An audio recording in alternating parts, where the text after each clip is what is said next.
Hi, this is Kerby Anderson. You know, each day we take on the tough issues and provide a biblical perspective to them. The topics we cover are wide-ranging. Apologetics, theology, prophecy, creation and evolution, intelligent design, marriage, family, child-rearing, the millennial generation, trends in society, politics, economics, business, religious liberty, the Constitution, public policy, foreign policy, military policy, tensions in the Middle East, abortion, homosexuality, pornography, sexual ethics, media, technology, history, and America's godly heritage. We talk about anything that affects your faith, your family, or your freedom. So don't go anywhere, because Point of View starts right now.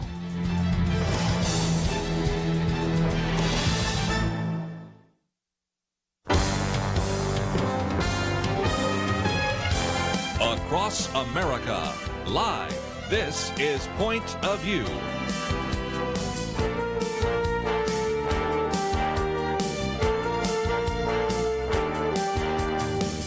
And now, Kerby Anderson. Thank you for joining me. It is the Tuesday edition of Point of View. In this hour, we're going to look at some of the issues in the news. Next hour at 1 o'clock, we will have Joel Rosenberg with us, and we'll be talking about his All Israel News and All Arab News outreaches. Of course, we'll also spend some time talking about the treaty, the peace treaty that was put together between the, really ultimately by the United States with the help of Israel, between Israel and the United Arab Emirates and Bahrain. And then in the 2 o'clock hour, we're going to have Jim Denison, and we'll be talking about restoring the common good. We'll talk about his book on civility, also a book that he felt very strongly about, a book called Morality by Jonathan Sacks. He thought maybe the best book he's read this year, and I've got a copy of it myself, so we'll get through some of those. So there is lots to cover, but especially since we have a little bit of free time, let's talk about the confirmation hearings of Judge Amy Coney Barrett. If you go to our website, pointofview.net, you'll see a banner there which gives you an opportunity to take action. It's pretty simple action. The action is that if you indeed would want to express your opinion about her confirmation to your 2 United States senators, you can do so. Just enter your zip code. Up will pop your 2 senators. Opportunity for you to actually take that letter, modify it, whatever you might want to do, and express your opinion. And I thought for just a few minutes we might talk about the confirmation hearings. These will be going on for some time, but if nothing else, she has definitely shown that she is a very bright individual. No surprise there. She was first in her class, a judge in the 7th Circuit, and before that, a professor at Notre Dame Law School. So we recognize that she's very good at this. And it was even more interesting because those of us in the state of Texas know one senator by the name of John Cornyn, who at one point asked Amy Coney Barrett, show people what you have, and she holds up a blank piece of paper. And the implication is in case you want to write something down, but she has no notes, no references. She's just getting all sorts of questions, oftentimes pretty hostile questions, a number of gotcha questions, and she just sort of knocks them off here and there. She's very respectful, but at the same time, it is very obvious that she knows the legal issues very well. And she has kind of learned a lesson on how to use the other side's arguments against them. The other day, of course, I did a commentary where I was quoting from James Ho because he was using the argument that this idea of mail-in balloting is really somewhat questionable, and he used all sorts of statements made over the years by various liberal groups about the fact that in-person voting is better than mail-in voting. So he then is quoting the liberals against the liberals. Well, she was doing the same sort of thing. A couple of times she said, I'm going to follow the Ruth Bader Ginsburg principle of not actually giving any kind of indication how I'd vote on various hypothetical issues. A couple of times she quotes from Elena Kagan, who's a liberal. By the way, it was kind of interesting the other day. It was I'm pretty sure I got this right, the dean of the Notre Dame Law School who was testifying on her behalf, Amy Coney Barrett's behalf, who said the last time I was here testifying was for Elena Kagan. Now, Elena Kagan, if you don't know, had served as Solicitor General, quite liberal, always part of the liberal wing.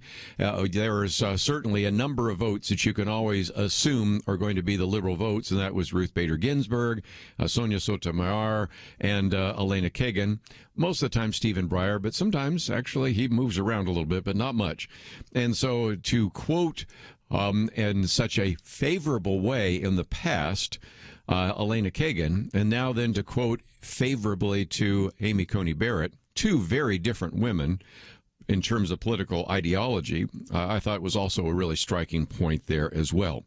But if you did watch any of the hearings, and you probably did not, but if you did, or if you just saw some of the things that were said during the hearings, there had to be an enormous question mark over the top of your head. Remember those cartoons or the question marks up there? I mean, you'd have at least 2 or 3 up there saying, why are they asking all these questions about the Affordable Care Act?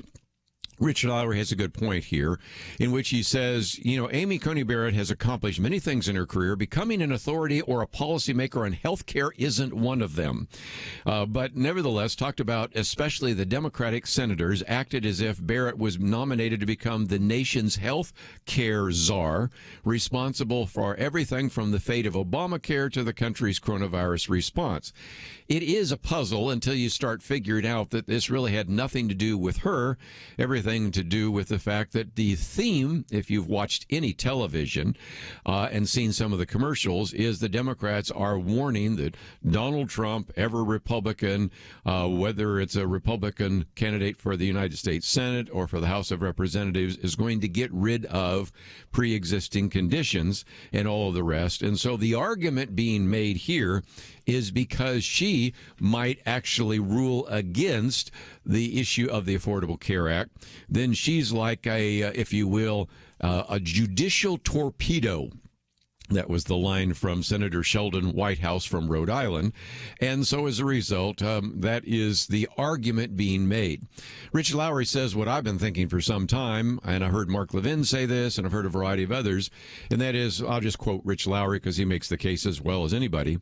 It's really hard to see how this lawsuit, this is a lawsuit which is brought by the various attorneys general, led in large part by Ken Paxton, Attorney General of the state of Texas, succeeds. He says one hurdle, he says, is standing.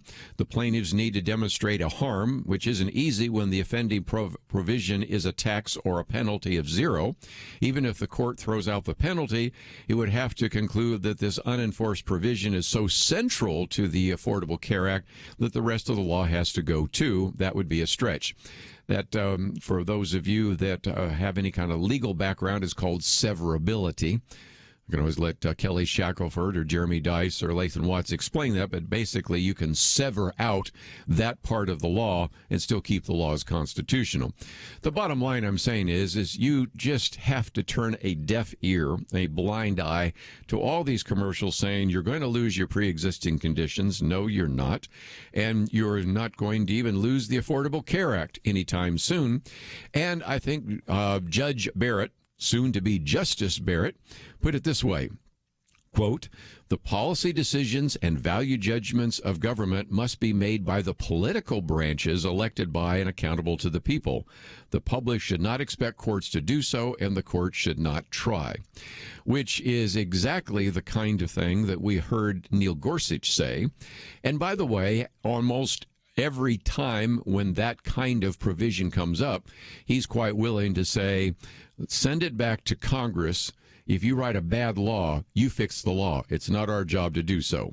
On one exception, unfortunately, which we suspected might happen, he did change that on the issue of homosexuality. But nevertheless, I think you have another individual that recognizes that the judges and the justices are like umpires, you know, and you don't rewrite the laws or the rules. And if you want to use umpires, and since we all love baseball around here, you know, you're the guy that calls balls and strikes. You're not the one to rewrite the rules of the Major League Baseball. And so I think she made it very clear, I'm not even interested in trying to change the Affordable Care Act. If it is constitutional, and it was declared before, I'm not going to change it. And so that means almost everything said yesterday is irrelevant. We'll come back and talk about court packing, though, right after this.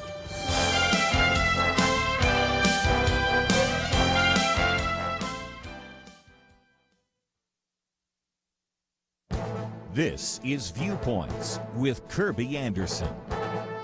The former Attorney General Eric Holder started a conversation the other day on MSNBC when he was asked about President Trump's slogan, "Make America Great Again." Holder responded with this question: exactly when do you think America was great? The implication was America has never been great in the past. Vice President Mike Pence decided to respond to the question by Eric Holder with 4 iconic pictures on Twitter. They were pictures of Washington crossing the Delaware River, Americans raising the American flag over Iwo Jima, Buzz Aldrin posing with the American flag on the moon, and Reverend Martin Luther King Jr. giving his famous speech in Washington. You might think that would have ended the discussion. Actually, it started another one about American history from a leftist perspective. Consider one of the many Twitter responses. When Washington crossed the Delaware, there was slavery. When the flag was raised at Iwo Jima, Japanese Americans were in internment camps. When King marched on Washington, black people could not vote. And when we landed on the moon, millions were dying in Vietnam. Perhaps this one response can help you see the leftist perspective on American history. No matter what good is done in the country, it is never enough. All of those statements are true, but does that invalidate the sacrifice and innovation that has made some of these iconic pictures so meaningful? One more point is worthy of mention. Few want to mention the political affiliation of those behind such evil. It was Democrats who put Japanese Americans in internment camps, prevented African Americans from voting, and who expanded the Vietnam War. The vice president tried to provide us with a history lesson and instead gave us an insight into the mindset of the left in America. I'm Kerby Anderson, and that's my point of view. For more information about issues covered on Viewpoints, visit pointofview.net. Pointofview.net.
You're listening to Point of View, your listener-supported source for truth. Okay, back for a little bit of time just to look once again at some of the things that were said at the hearing, confirmation hearing for Amy Coney Barrett. And one of those is this idea of court packing.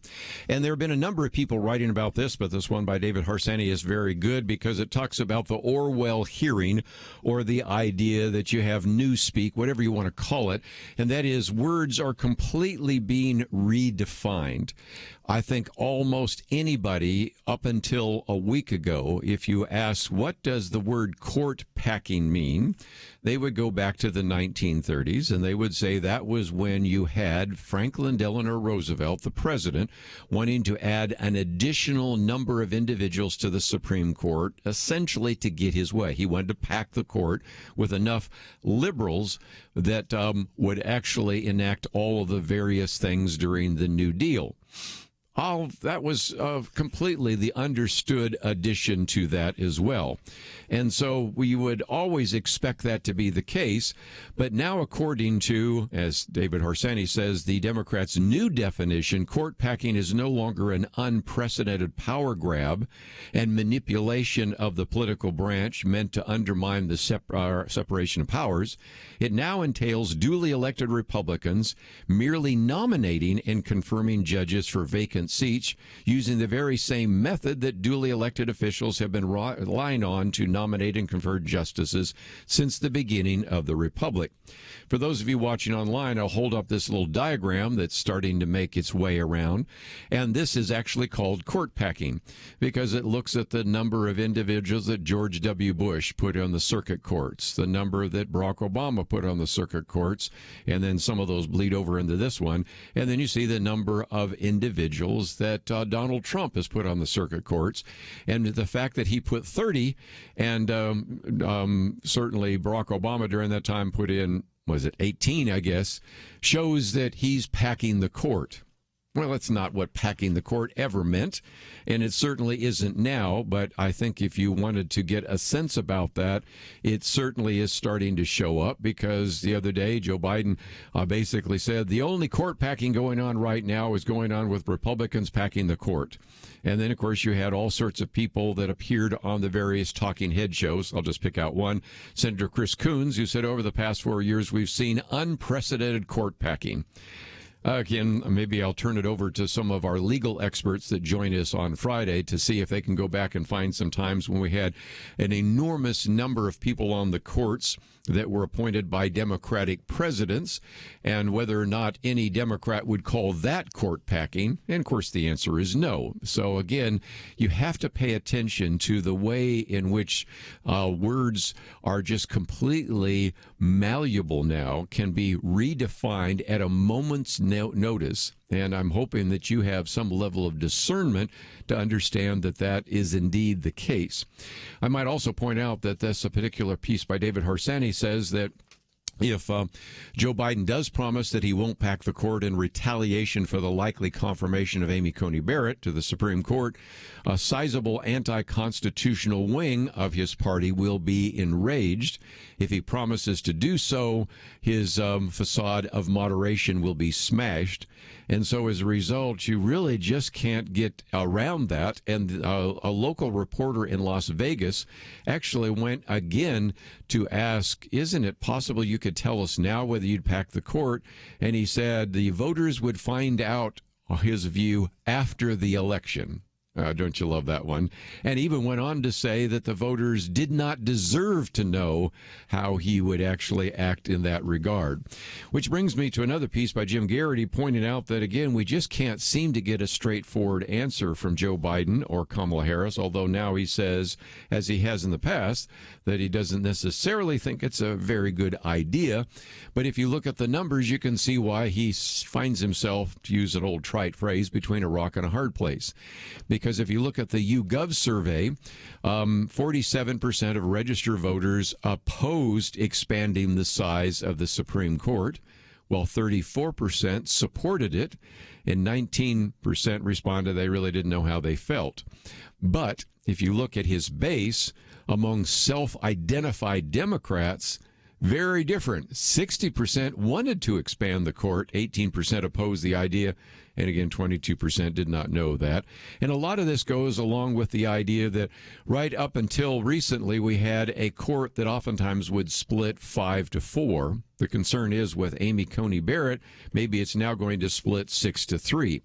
And I love what David Harsanyi says. Any Democrat who thinks the court always breaks 5-4 in favor of what the Republicans want should ask a grassroots conservative about Chief Justice John Roberts and Obamacare, and then stand back and brace themselves for a likely volcanic reaction. Just in the past years, John Roberts has joined with the court's liberals to strike down a Louisiana abortion law to bar the addition of a question about citizenship to the U.S. Census, and to block President Trump from immediately ending the deferred action on childhood arrivals, the DACA. More than that, you also have Justice Neil Gorsuch, who I alluded to just a minute ago, joined John Roberts and the liberal majority in authorizing a sweeping ruling that employers could not legally discriminate against gay and transgender people. And so the point is maybe a lot of this has to do with the issue of Roe versus Wade.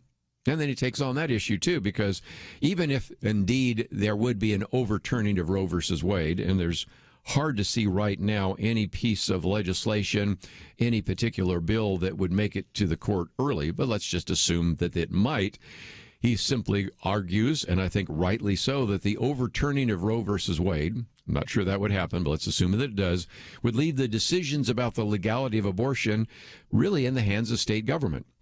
And what would happen? Well, many states, such as New York and California, would likely quickly pass laws ensuring the legality of abortion. Actually, New York already has. Some states, such as, say, Arkansas and Kentucky, would probably ban it or almost all of it. And then a lot of states would enact some kind of restriction, such as bans on partial birth abortion or parental notification laws, or leave it legal in other situations. So, again, you can hear the hue and the cry and the demands and the fear-mongering, but the reality is it just isn't necessarily going to take place. So is there a solution to this constant call for actually packing the court? And that has been a proposed 28th Amendment to the Constitution. The proposed 28th Amendment to the Constitution just has 13 words. The Supreme Court of the United States shall be composed of 9 justices. Simple as enough. Some have even called it the Ruth Bader Ginsburg Amendment or the Ginsburg Amendment. And it would be equivalent, Charlie Cook says, to what we did with the 22nd Amendment. The 22nd Amendment was introduced in 1947, approved in 1951, and it simply says that no president can serve more than 2 full terms, as you could serve a partial term, so Lyndon Johnson could have, and that was enough. And that was due to a tradition that had really started with George Washington, who served 2 terms and declined to run for a 3rd term, and every president since that time sort of followed that precedent. But the argument is eventually, once you got a progressive, like Franklin Delano Roosevelt, he ran for more than 2 terms, and so as a result, they finally decided to add the 22nd Amendment to the Constitution, and the argument is the 28th Amendment could do the same thing. A 28th Amendment, Charlie Cook says, setting the Supreme Court at 9 justices would follow suit.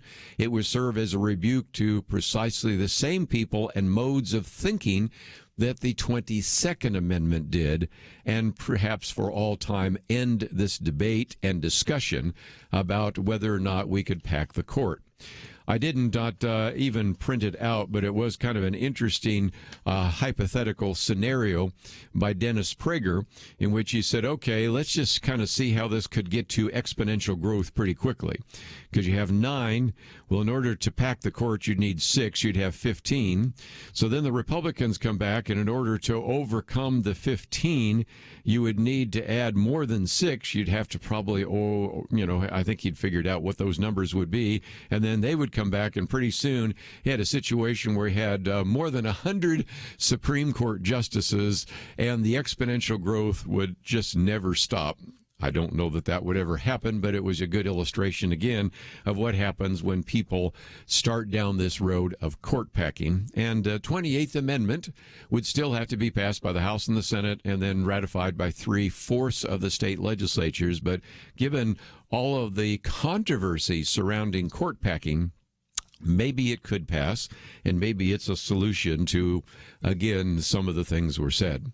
If you think about it, and if you watch the confirmation hearings, I'd say about 2/3 of it had to do with the Affordable Care Act. The other third had to do with the even idea of the court packing and all the rest. I think I've eliminated most of the silly, irrelevant stuff that was said during the confirmation hearings, and what you're left with is a very bright woman who I suspect will actually be able to serve in the Supreme Court. We come back from a break, though. Let's get into a couple of the articles I've posted. What are the prospects for Donald Trump? And are we really turning a corner on the pandemic? All that coming up right after this. 2020. It's been a pretty eventful year. We've experienced international tensions over the coronavirus and lockdowns, economic uncertainties, cities overrun by protests, rioting, and looters, and coming soon, a presidential election. Question: where will you get real news, credible opinion, clear biblical thinking on the things that matter most? Answer: Point of View Radio with Kerby Anderson and the team. You can make sure their voices continue speaking loud and clear by taking a moment right now and joining the Truth Team. It is easy, but you do have to visit our website or make a quick call. Go to pointofview.net/team or call 800-347-5151. You have the power to make a difference. Joining the Truth Team can help ensure that millions of people will get a different opinion from the major purveyors of fake news. We don't get big advertising dollars like the networks or tax money like PBS. We depend on you. pointofview.net/team and 800-347-5151. Point of View will continue after this.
You are listening to Point of View.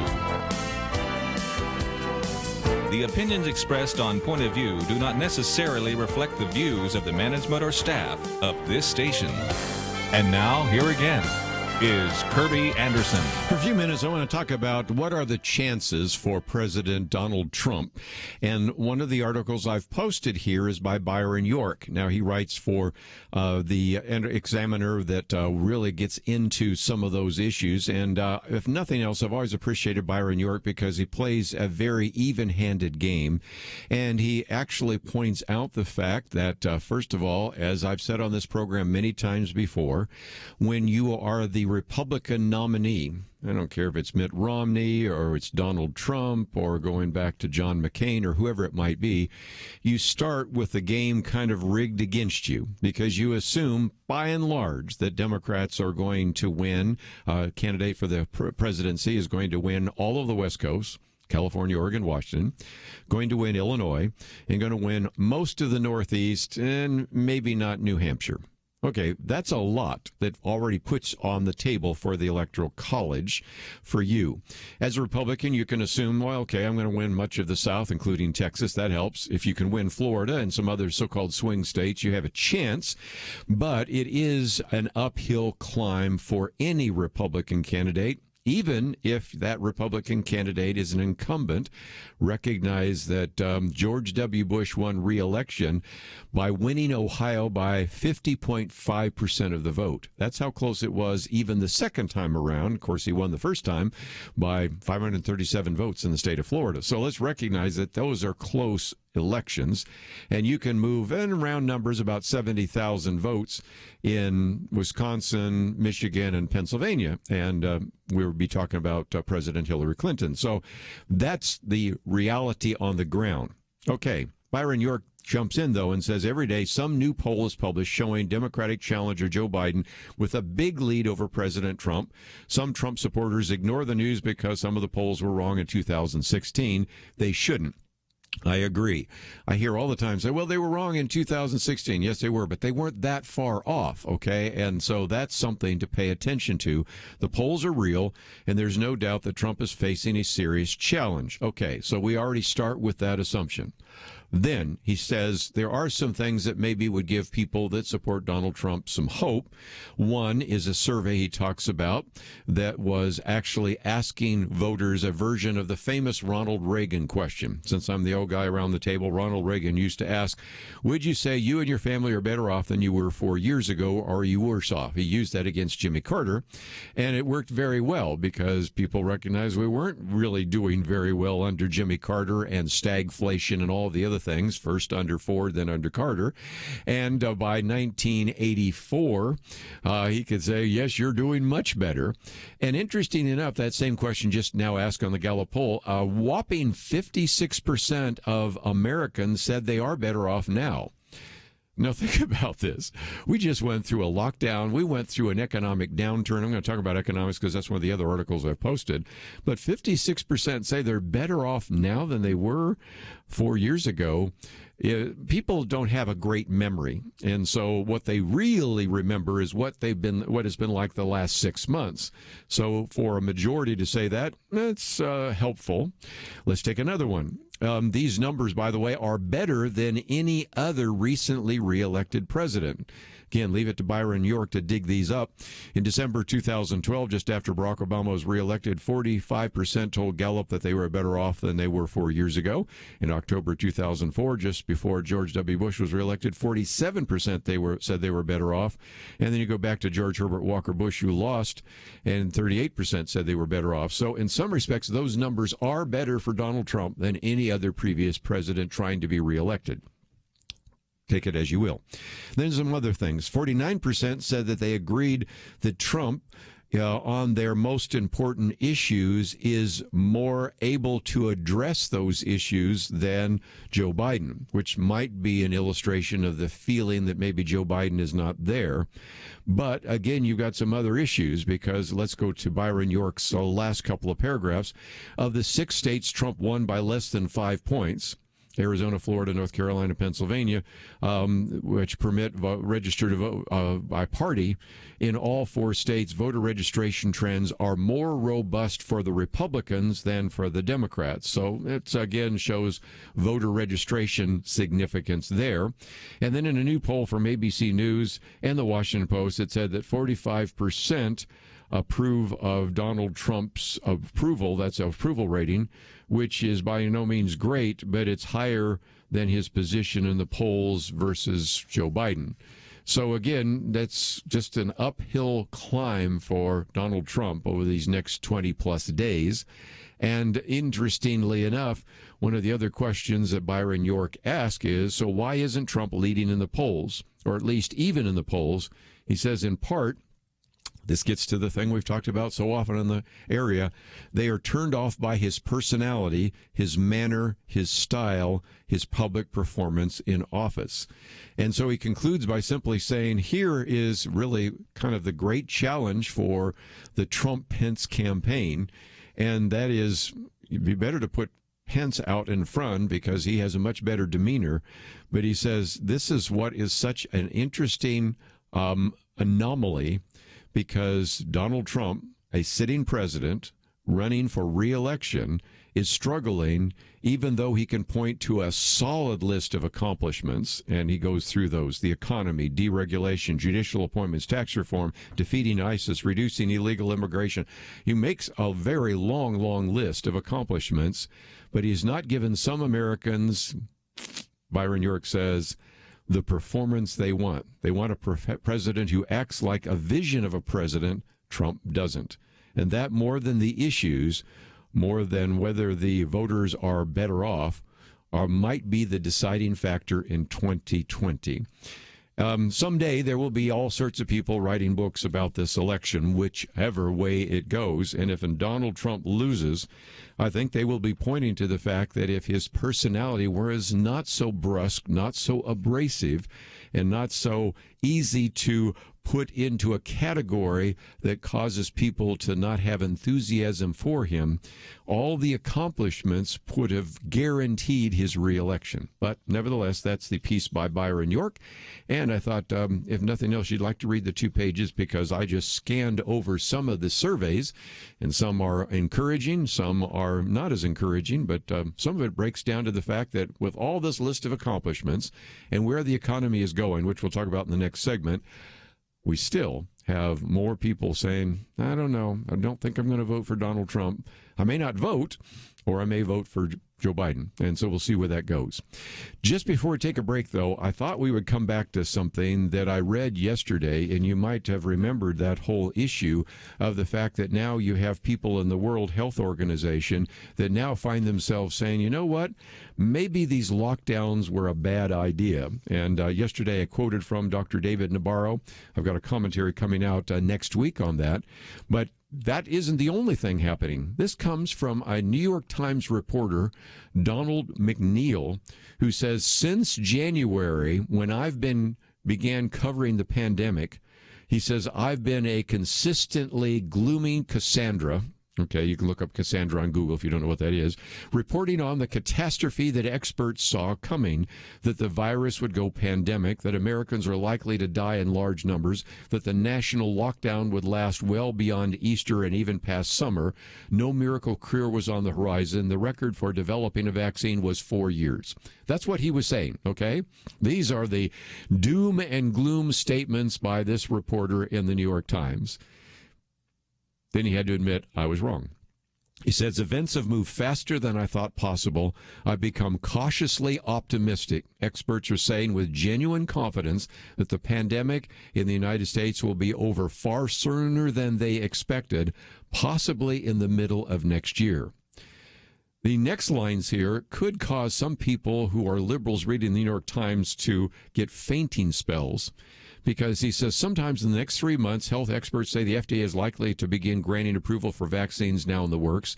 Despite the chaos in the day-to-day politics and the fighting over issues like masks and lockdowns, Operation Warp Speed, that was Donald Trump's, the government's agreement to subsidize vaccine companies' clinical trials and manufacturing costs, appears to be working with remarkable efficiency. It has put more than $11 billion into 7 vaccine candidates. The FDA has said that it will approve any one, at least with that is at least 50% effective by preventing infection or reducing its severity. And then he starts quoting from the Operation Warp Speed's chief scientific advisors. And although Donald Trump's name is never mentioned it is probably the glowing endorsement of the handling of the coronavirus. And here, you're now having some people in the World Health Organization saying lockdowns were a really bad idea, let's not do them again. You have people writing for the New York Times saying, I'm more optimistic than I thought possible, and I've been the doom and gloom Cassandra up until recently. I don't know what's going on, but it's interesting, and maybe that's a hope for some optimism in the future. We'll come back and talk about the economy right after this.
Now, back to Point of View, your listener-supported source for truth. Back for a few more minutes. Let me just mention at the top of the hour, we're going to be talking with our good friend Joel Rosenberg. Two new news sources that will be very helpful for you. I certainly want to get his comments about the historic peace agreement. And I might just mention that as you go to his blog post, which we have actually given you some links to, you will see that he also has some comments about Amy Coney Barrett. I'm sure we'll get into that. And then in the next hour, we'll be talking with our good friend Jim Denison. We'll talk about this book, Morality. We'll talk about his new book on the issue of civility and incivility. So this is going to be very good to, over the next 2 hours, talk to two individuals that we learn so much about. So if you would like to join us, I would encourage you to continue listening. And if you are in a radio station that maybe doesn't carry one of those hours, simply go to pointofview.net. As you go to pointofview.net, let me mention again, we've posted an opportunity for you to contact your two United States senators about the confirmation hearings with Judge Amy Coney Barrett. She has done an outstanding job, I think, today actually answering those questions. Yesterday, she pretty much just had to sit there like a wooden Indian with a mask on until finally she was able to deliver her speech. And so today you see, again, the brilliance of the woman and the reason why, without any hesitation, she should be on the court. Some people say, well, is she the most qualified candidate? Well, I'd say she may be the most qualified female candidate. If you said, well, let's look at the men's side of it, I would say the person that might be the most qualified there would be for maybe one of the former Solicitor Generals, Paul Clement, who has actually argued more cases before the Supreme Court than anybody else. But in terms of just, intellectual firepower, she is really the best out there. And I think has demonstrated that today with some pretty hostile questions and a lot of gotcha questions from the Democrat senators, which I guess was expected. Let's hope that this doesn't turn into some kind of bizarre spectacle, because she is at least as qualified, if not more qualified, than what the dean of Notre Dame Law School said about Elena Kagan, who came on without much controversy, who, by the way, was also a Solicitor General, and also testified, as she did, not only for Elena Kagan, but then for Amy Coney Barrett. And again, nothing else. I appreciate the fact that the dean of the Notre Dame Law School was willing to talk about people's qualifications, their judicial temperament, even though one, Elena Kagan, is very liberal. The other, I'm pretty sure, Amy Coney Barrett, fits into the category of conservative, and so played it evenly. Always love that. Let's get to this article here that I've also posted, because in addition to this optimism starting to break out in places you would not have expected on the pandemic, there is a tremendous amount of optimism about the economy. Harrison Dunn puts it this way. He says, breaking news, the U.S. economy is roaring. Over the last few months, we have witnessed the sharpest economic snapback in U.S. history. Well, many are still out of work, and the future looks increasingly promising for those seeking employment. So, again, as I start going through these numbers, there's always a tendency, and I've seen this happen in the past, where we talk about how the economy is doing well, and then I get a phone call from somebody saying, well, I'm still out of work, or I'm not doing very well. Okay, I understand that. I'm not saying anecdotally that everybody's doing perfect, but it has been interesting that I just gave you some surveys that Byron York cited, and most people are saying, yes, I'm doing better than I was 4 years ago. But here, Harrison Dunn puts it this way. As of early this October, the majority of voters believe that Trump is best equipped to handle the economy.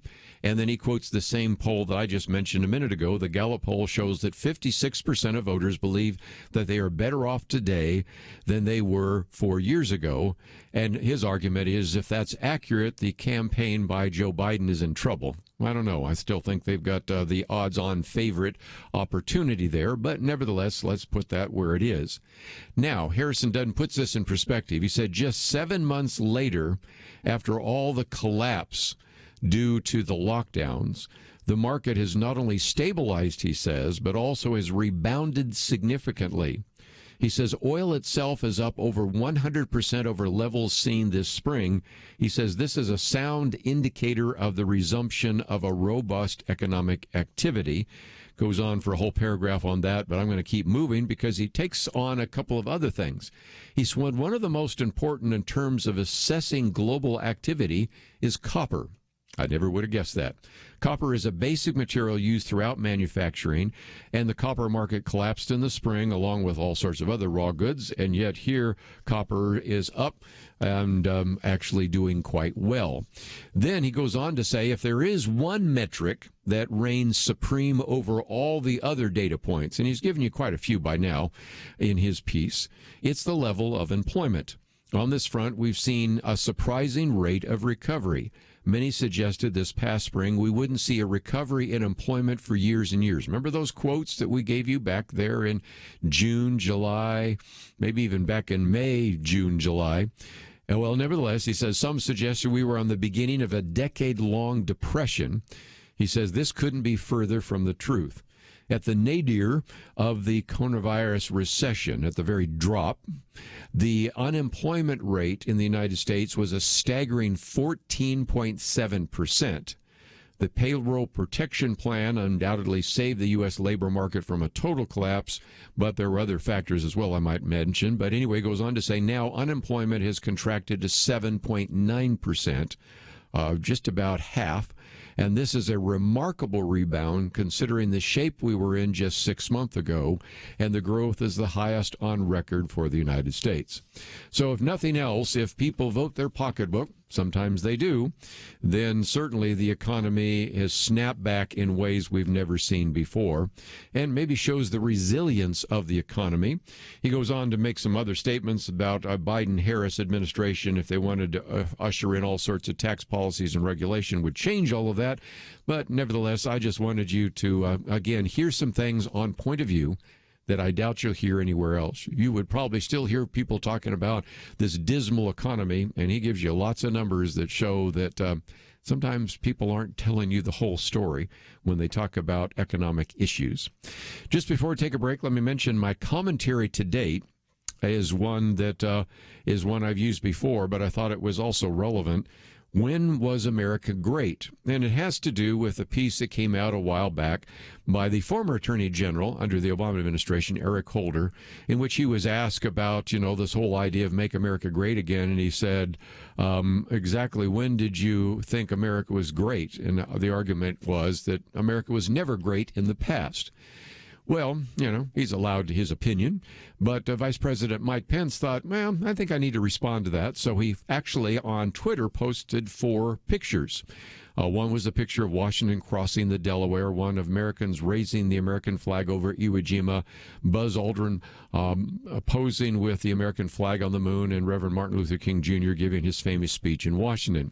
You'd think that'd be the end of it, but no, there were some Twitter responses saying things like, when Washington crossed the Delaware, there was slavery. When the flag was raised in Iwo Jima, Japanese Americans were in internment camps.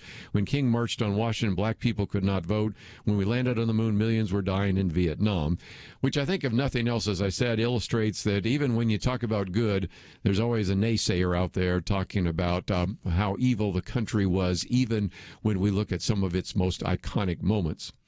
But I just couldn't resist getting in a shot in there and say, we didn't really mention the Democratic affiliations here, because it was the Democrat Franklin Delano Roosevelt that put Japanese Americans in internment camps.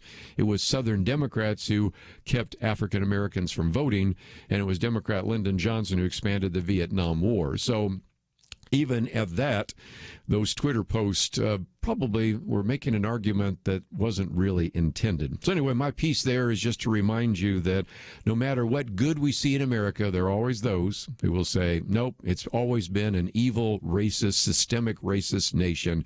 It's all full of evil. And I think most of us recognize that we are blessed to live in an exceptional country, and we should be grateful for it. It's a privilege that we have, and we should not take it for granted. Let's take a break, though. Joe Rosenberg and Jim Denison coming up right after this. Having civil conversations about important issues seems to be harder and harder. Various media outlets tell people what they should believe, why they should be outraged, and getting people to actually think, well, it can be difficult. Whether it's the gospel, tax issues, social policy, or just about anything else, you need to have solid information and clear thinking to address the hard issues. You need God's truth applied. And that's what you get in less than 2 minutes with Point of View's Viewpoints Commentary, a daily resource to help you be informed and think through the things we need to be talking about. It is free and will arrive in your inbox each day when you visit pointofview.net/signup. Sometimes we know we should say something, but we're silent because we're not quite sure what to say. Viewpoints Commentary can help you break the silence and change the narrative. It can make you a more equipped agent for truth. Get your free subscription to the Viewpoints Commentary at pointofview.net/signup. pointofview.net/signup. Point of View will continue after this.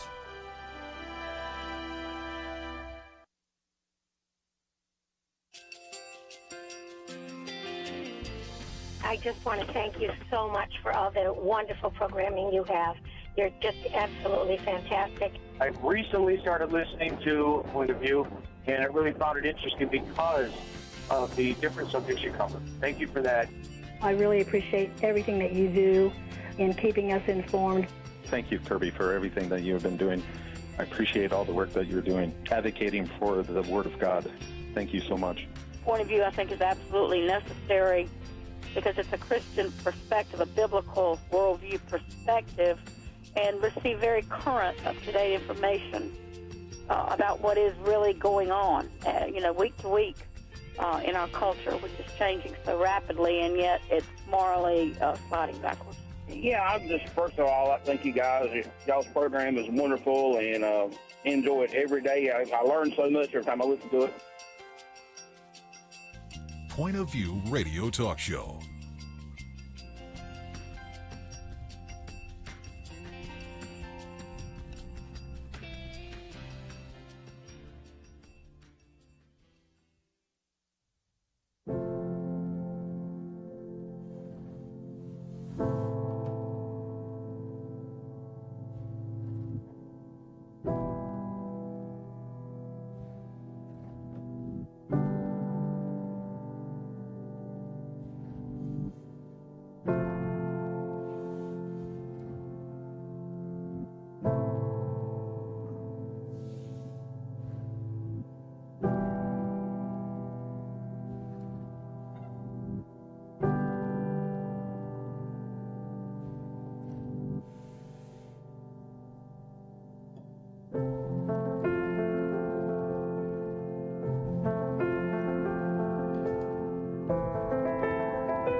Hi, this is Kerby Anderson. You know, each day we take on the tough issues and provide a biblical perspective to them. The topics we cover are wide-ranging.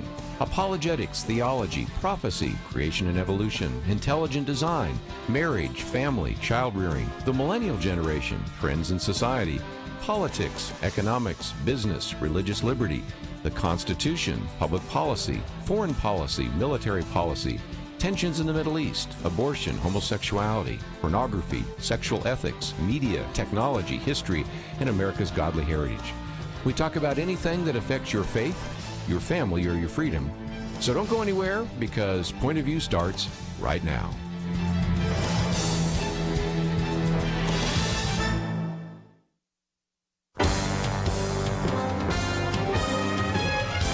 Across America, live. This is Point of View.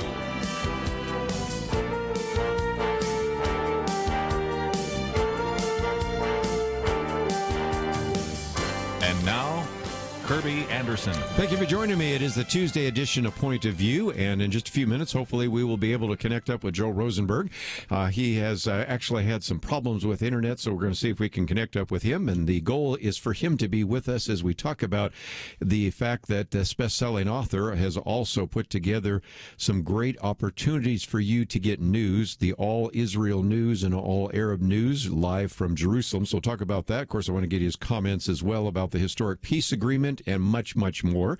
Next hour, Jim Denison will be with us, and we'll be talking about this issue of civility, because this is something he has written quite a bit about, sources of civility in one of his articles, the daily article. Also, I disagree, how to be a civil person in an uncivil time, and a lot of that also connects up to a book that he has been reading, and I have now obtained as well, Morality by Jonathan Sacks. So we've got a lot to cover over the next hour or so, and the next 2 hours complete with both Joel Rosenberg and Jim Denison. Can't do much better than those two individuals, but let's, if we can, look briefly at the confirmation hearings. First of all, if you have not taken the time to contact your two United States senators, go to our website, pointofview.net. There's a banner there. It says Judge Amy Coney Barrett confirmation.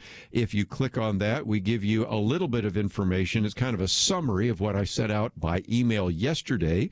And then you can enter your zip code, and that will then pop up the opportunity for you to contact your two senators. And I recognize that some of those senators that are already asking very tough questions of Judge Barrett might not necessarily vote for, but they need to hear from you anyway, whether or not they're going to vote for her or not. And even if you are in a state which looks like the senators are going to vote for her, they need to hear from you as well. So we give you that opportunity.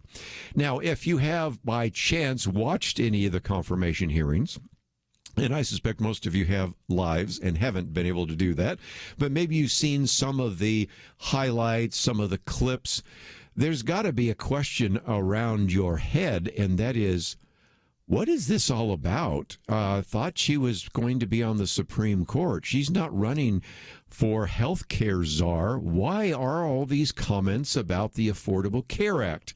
And I think Rich Lowry does a pretty good job of that, because he says Amy Coney Barrett has accomplished many things in her career. Becoming an authority or policymaker on health care isn't one of them. And so this is a very good piece that reminds us of the fact that the way these questions have been asked, primarily from the Democratic senators, primarily by those that are trying to put her on the spot, are alleging that she is kind of this stealth candidate, or as Senator Sheldon Whitehouse of Rhode Island put it, a judicial torpedo aimed at the Affordable Care Act. And you've got to go, what? First of all, let's just recognize it almost had nothing to do with Amy Coney Barrett, had everything to do with trying to attack Donald Trump and really turning the confirmation hearings yesterday into almost like a campaign issue, because if you've been watching any television, you've probably seen some of the commercials in which various groups with the Democratic Party or various Democratic candidates allege that their opponent, a Republican, whether it's Donald Trump or whether it's a Republican candidate for the U.S. Senate or for the House of Representatives, wants to do away with pre-existing conditions, which is not true, and wants to try to destroy the Affordable Care Act. which I think I might just mention that given the fact that some of these senators have supported the idea of Medicare for all, which would actually get rid of the Affordable Care Act, there's just a little bit of irony, which I suspect escapes not only them, but probably the average voter that isn't into some of the issues, like those of you that listen to Point of View are. But nevertheless, let me get back to Rich Lowry, because he said these senators have acted as if Barrett has been nominated to become the nation's health care czar, responsible for everything from the fate of Obamacare to the country's coronavirus response. And he says the argument that they make is that there is a particular legislative action called the Affordable Care Act, or Obamacare, then the response that came from the Republicans that actually removed the individual mandate, and then the response from attorneys generals from a number of states, led in part by the Attorney General from Texas, Ken Paxton, to challenge the constitutionality of the Affordable Care Act, because once you get rid of the mandate, which was called a tax, if you might remember, by the manipulations of Chief Justice John Roberts, then, in a sense, by zeroing out the tax, then really the law should be struck down.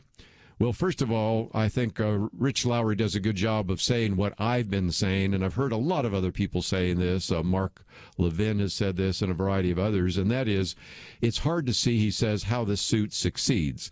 One hurdle is standing. The plaintiffs need to demonstrate a harm, which isn't easy when the offending provision is a tax or a penalty of zero. So where's the harm? So first of all, you lack standing, so would this even make it to the court, or would the court simply decide not to consider the case? That's enough. But okay, even if the court throws out the penalty, it would have to conclude, he points out, that this unenforced provision is so central to the Affordable Care Act that the rest of the law has to go as well. He said that would be a stretch. For those of you that have a legal background, that's the issue, what's called severability. That is, can you sever out that part of the legislation, the Affordable Care Act or Obamacare, and still have it be constitutional? Given the fact that you already have had the court rule on the fact that it was constitutional, removing that provision might not do anything, which is another way, in a nice way, of saying almost everything you heard yesterday by at least those people arguing that this was a, if you will, judicial torpedo or a Trojan horse or some illustration trying to get her on the court to get rid of the Affordable Care Act, is actually quite meaningless. And if that's not enough, after having a mask on all day and finally being allowed to have the mask off, I think her statement was a really good one. Quote, Judge Barrett said, "The policy decisions and value judgments of government must be made by the political branches elected by and accountable to the people. The public should not expect courts to do so, and courts should not try," unquote. Another way of saying something that Neil Gorsuch has said before and followed in almost every case, with one very outstanding exception, which we'll get to after the break, and that is, if the Congress writes a bad law, Congress needs to fix the law. It's not up to the judges to fix the law. And if part of the law was declared meaningless, unconstitutional, zeroed out, it's up to the Congress to address the issue. So if nothing else, this particular piece illustrates again that as much as this was an attempt to scare people about pre-existing conditions and the possibility the Affordable Care Act will disappear and all of that, it was simply a lot of showmanship, but not really based on any kind of judicial rationale. And set aside quite a bit of what was said yesterday. But we need to come back, because the other argument is that if indeed this nominee goes forward, then maybe the Democrats should pack the court. And so we want to talk about that. And the argument that was being made that actually, by actually using the constitutional means to put judges on the appeals court and 2 justices on the Supreme Court, that the Republicans have already engaged in court packing. George Orwell, call your office. We're going to come back and talk about that right after this.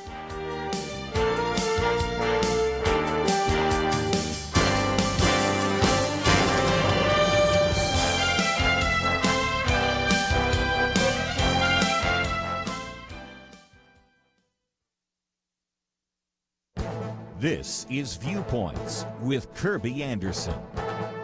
The former Attorney General Eric Holder started a conversation the other day on MSNBC when he was asked about President Trump's slogan, "Make America Great Again." Holder responded with this question: exactly when do you think America was great? The implication was America has never been great in the past. Vice President Mike Pence decided to respond to the question by Eric Holder with 4 iconic pictures on Twitter. They were pictures of Washington crossing the Delaware River, Americans raising the American flag over Iwo Jima, Buzz Aldrin posing with the American flag on the moon, and Reverend Martin Luther King Jr. giving his famous speech in Washington. You might think that would have ended the discussion. Actually, it started another one about American history from a leftist perspective. Consider one of the many Twitter responses. When Washington crossed the Delaware, there was slavery. When the flag was raised at Iwo Jima, Japanese Americans were in internment camps. When King marched on Washington, black people could not vote. And when we landed on the moon, millions were dying in Vietnam. Perhaps this one response can help you see the leftist perspective on American history. No matter what good is done in the country, it is never enough. All of those statements are true, but does that invalidate the sacrifice and innovation that has made some of these iconic pictures so meaningful? One more point is worthy of mention. Few want to mention the political affiliation of those behind such evil. It was Democrats who put Japanese Americans in internment camps, prevented African Americans from voting, and who expanded the Vietnam War.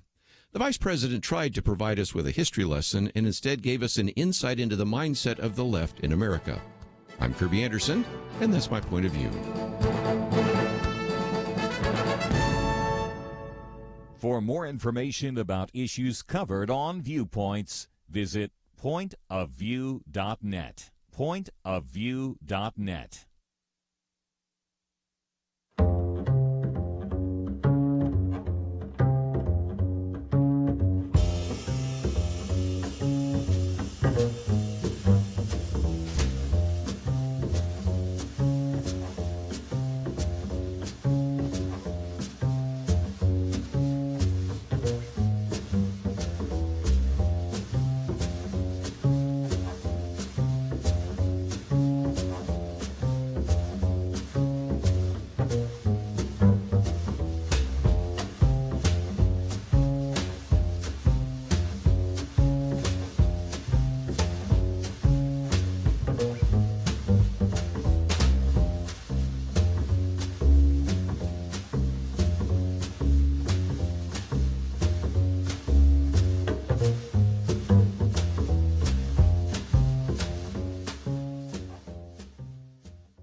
You're listening to Point of View, your listener-supported source for truth. For a few more minutes, let me talk about some of the other things that surfaced in the confirmation hearings, as well as some of the interviews that took place yesterday.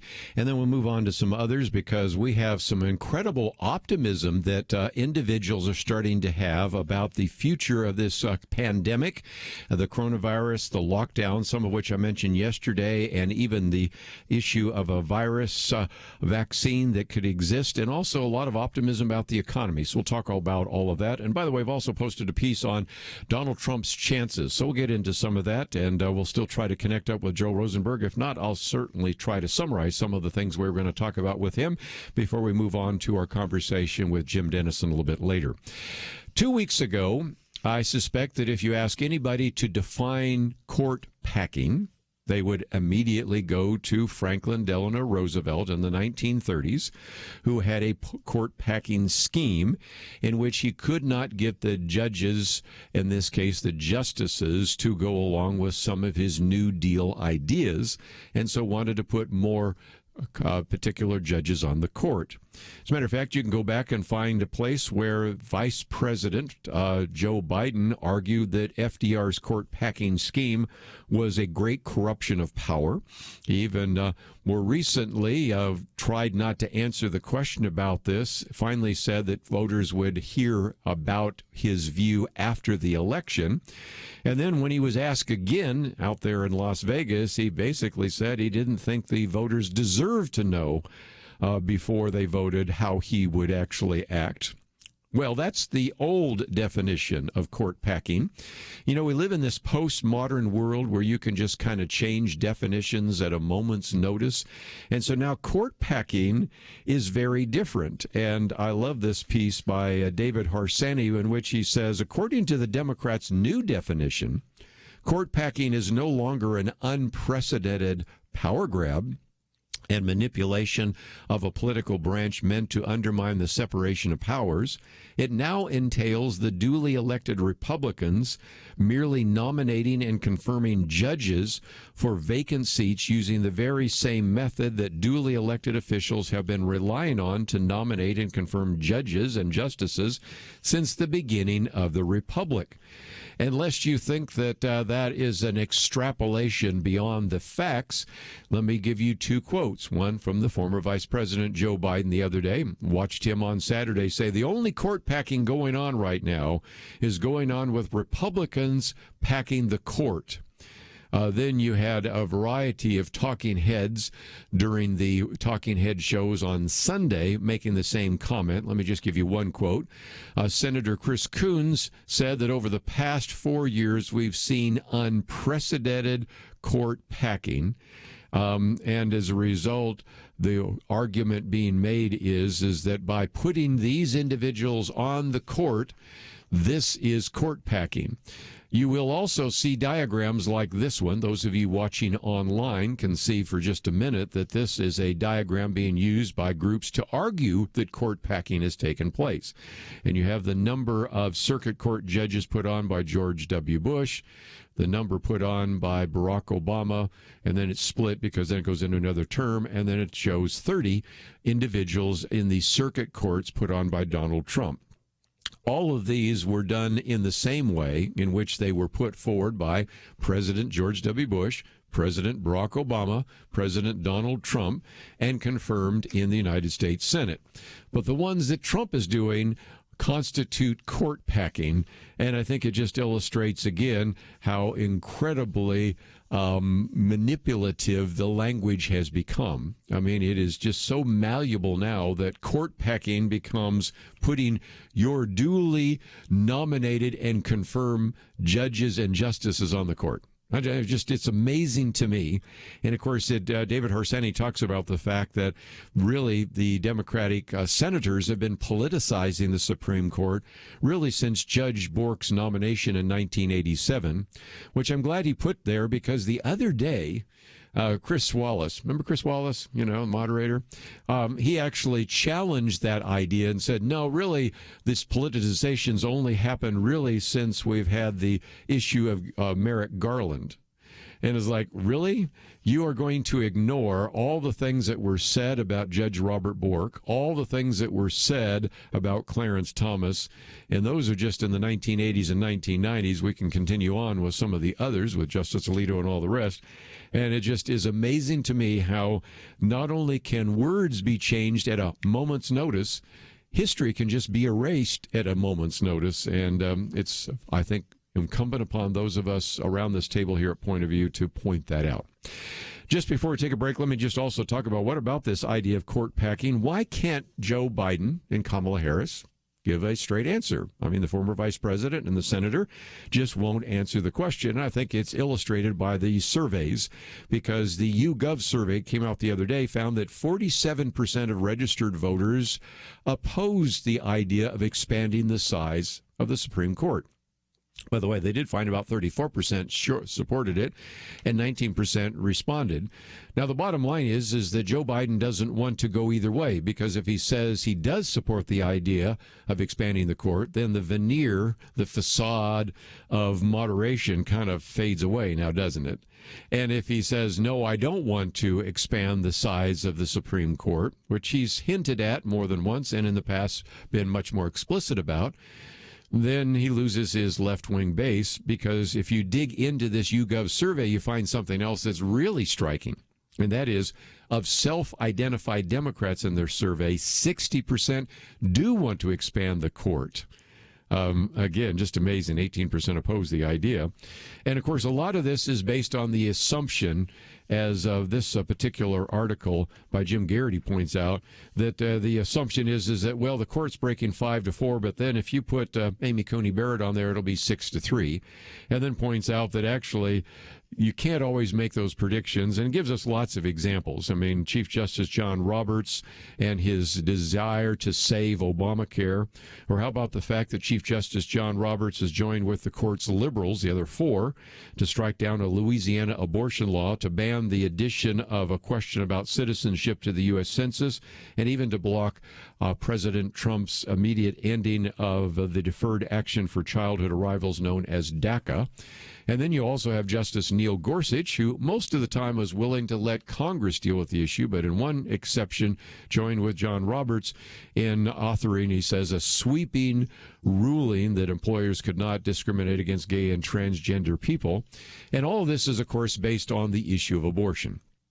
But let's face it, do we have a case going right now to the Supreme Court where Amy Coney Barrett could actually use that to strike down Roe versus Wade? I don't see it coming right away, but even if it did, will they do so? That's a big question, because there are a number that actually believe in precedent, so we'll see that.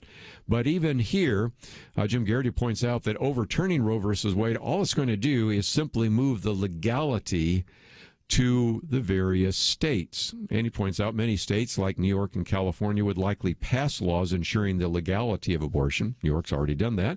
Some states like, say, Arkansas and Kentucky said might ban it, or maybe ban most of it. Others would maybe have some kind of restrictions. And the bottom line is it just simply isn't going to happen anytime soon, and to even try to guess how Amy Coney Barrett would rule on that issue and how other justices would rule is, of course, totally hypothetical and speculation.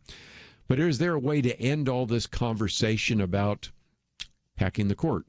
And that's why some people have put forward this idea of a 28th Amendment called the Ruth Bader Ginsburg Amendment, or the Ginsburg Amendment, which only has 13 words. The Supreme Court of the United States shall be composed of 9 justices. Simple as that. And the argument being made is, just as we needed a 22nd Amendment because there was always a tradition that presidents would only serve 2 terms, Franklin Delano Roosevelt changed that and served more, so that's when the 22nd Amendment was introduced in 1947 and approved in 1951. And sometimes, even though it's pretty obvious that things should not be changed in terms of the 2 terms for a president, sometimes it also should be obvious that we should have 9 Supreme Court justices.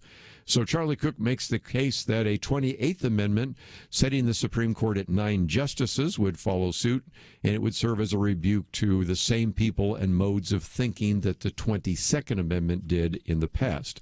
So we'll see. It would, of course, have to pass by both the House and the Senate and then be ratified by 3/4 of the legislature, but that could be the 28th Amendment, and if nothing else, might set aside all of those issues that we probably find ourselves talking about not only now, but even after, if indeed the possibility of an election of Vice President Joe Biden.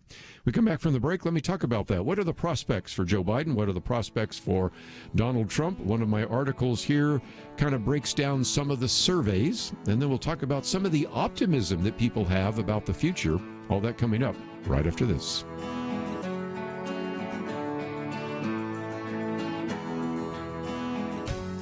"2020. It's been a pretty eventful year. We've experienced international tensions over the coronavirus and lockdowns, economic uncertainties, cities overrun by protests, rioting, and looters, and coming soon, a presidential election. Question: where will you get real news, credible opinion, clear biblical thinking on the things that matter most? Answer: Point of View Radio with Kerby Anderson and the team. You can make sure their voices continue speaking loud and clear by taking a moment right now and joining the Truth Team. It is easy, but you do have to visit our website or make a quick call. Go to pointofview.net/team or call 800-347-5151. You have the power to make a difference. Joining the Truth Team can help ensure that millions of people will get a different opinion from the major purveyors of fake news. We don't get big advertising dollars like the networks or tax money like PBS. We depend on you. pointofview.net/team and 800-347-5151. Point of View will continue after this.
You are listening to Point of View.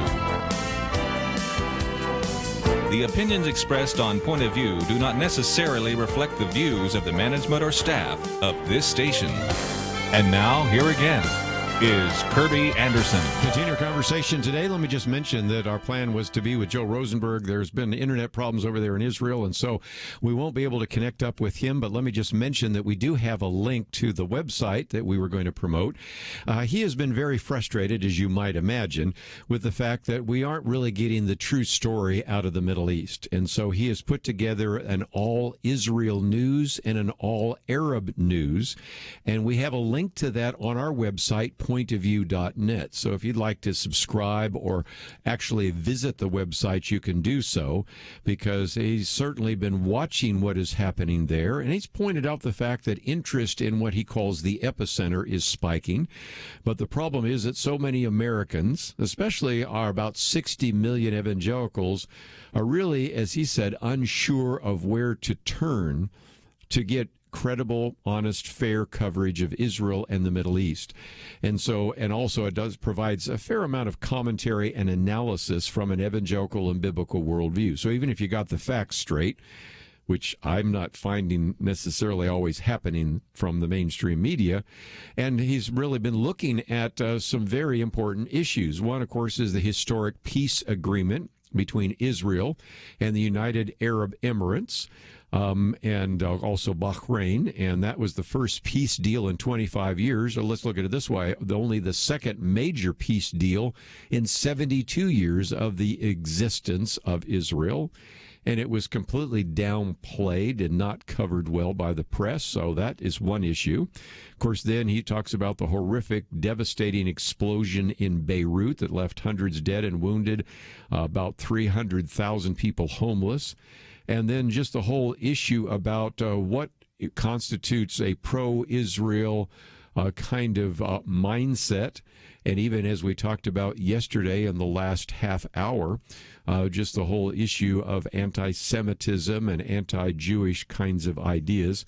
So nevertheless, we will certainly have Joe Rosenberg on with us in the future. And we will also be talking about his upcoming book. I just saw the cover for his new book. It'll be out in 2021, and so we'll certainly be talking about that. But just were not able to connect up with him today, so we will get to that another day. And in about half an hour, we're going to be talking with our good friend Jim Denison. But one of the articles I've posted here is entitled Trump's Chances. It's a very good piece by Byron York, and I thought I'd walk our way through that for just a minute. But let's first of all recognize that whoever the Republican nominee is, whether that Republican nominee is a sitting president like George W. Bush, or a challenger like Mitt Romney or John McCain. Actually, both of them were challengers because in 2008 you didn't have an incumbent. There is always an advantage towards the Democrats. And the reason is pretty simple. That is, if you start with a view of the country, let's start on the West Coast, Hawaii, California, Oregon, Washington, pretty much assume those are going to vote Democrat. Move your way to the Midwest, Illinois, Democrat. And then the Northeast, it jumps around a little bit, maybe not New Hampshire and maybe a split in Maine, but basically blue all the way over there. And so when you start with that, then, of course, the Republican starts, okay, let's maybe start with Texas, and you hope that you're going to get a lot of the South. But there's already a sort of built-in disadvantage against the Republican and in favor of the Democrat, no matter who he or she might be. Well, if you look at the current map, you recognize that if you add up just those which I think you obviously concede to the Democrats, and then those which are likely or leaning, you come up with 290 electoral votes for Joe Biden and Kamala Harris. You only need 270. And that's because, again, you have some of these electoral-rich states like California, 55 electoral votes, New York, 29 electoral votes. On the other side, of course, you can start with Texas, 38 electoral votes, and again, another 29 votes for Florida. But the point is that unless Donald Trump is able to get some of those which right now are leaning towards Biden, and those would be the ones he won last time, like Wisconsin, Michigan, and Pennsylvania, Donald Trump could win all the, if you will, red states, all of the battleground states, and still lose because of the nature of the electoral map. So what does that might mean? One of the things Byron York says, and you can find this article on our website, pointofview.net, is he says every day we see a poll that's published that shows Joe Biden with a bigger lead. But again, the lead nationwide means less than what's happening in the various states. Do we have things that look better for Donald Trump? Well, yes. The Gallup poll, probably one of the more significant ones. Gallup poll took a very old question, one that Ronald Reagan used to use. Would you say you and your family are better off now than they were 4 years ago, or are you worse off now? It's a question he used when he ran against Jimmy Carter. It's a question he raised again in 1984. And the bottom line is surprisingly, as Byron York points out, a whopping 56% said yes, they're better off now than they were 4 years ago, which is amazing to me because most people's memory is really short. If all they think about is what happened over the last 6 months with a lockdown, they'd say, no, I'm not better off. I mean, I'm just trying to get back to zero. But again, a very high percentage of individuals said that, and it's better than any other incumbent running for re-election. Barack Obama's numbers 45%, George W. Bush 47%, George Herbert Walker Bush was 38%. Of course, he didn't win re-election. And so you can see that in some respects, Donald Trump is doing better than other incumbent presidents running for re-election. Then, interestingly enough, ask whether or not you feel that one candidate or another can handle the issues better. And interestingly enough, 49% thought Trump could do better on these important issues, 46% with Biden. So a little bit of an opportunity there. But also when you look at the issue of registering voters, if you look at the 6 states that Trump won by less than 5%, at least 4 of those, Arizona, Florida, North Carolina, and Pennsylvania, which permit voters to register by party. So you can't look at the other 2, but those you can. In each one of those 4 states, Republicans have added more new voters, new Republican voters, than Democrats have added new Democrat voters. That's something to think about. And then, again, you can see that in terms of the job approval rating, it's at 45%. It has been higher, but not terrible. So when you look at all of this, the question that Byron York asked, which is a really good question, given some of this and given the accomplishments, why isn't Donald Trump at least even in the polls, if not leading in the polls, because of the power of an incumbent president? In part, he says so many voters are turned off by his personality, his manner, his style, his public performance in office, so says Byron York. And so he concludes this piece, which you can read in its entirety because it goes into a lot of the other polls. And sometimes your eyes glaze over when you look at these polls, but I think this was a good kind of 2-page summary of where we stand in this presidential election, that he says this is really one of the great ironies because President Donald Trump is struggling, but he can obviously point to solid accomplishments. And Byron York gives you a couple on the economy. We'll talk about that after the break. Deregulation, judicial appointments, we've already sort of alluded to that one, tax reform, defeating ISIS, reducing illegal immigration, and much more. And yet he has not given some Americans, he says, the performance they want. They want a president who acts like their vision of a president. Trump doesn't. And that, more than the issues, more than whether voters are better off today than they were 4 years ago, might be the deciding factor. When we come back from the break, let me just point out that there is, interestingly enough, pretty good news about the pandemic. I mentioned yesterday the fact that Dr. David Nabarro, who is one of the individuals with the World Health Organization, has really spoken out against the lockdowns and the devastation that they sometimes bring.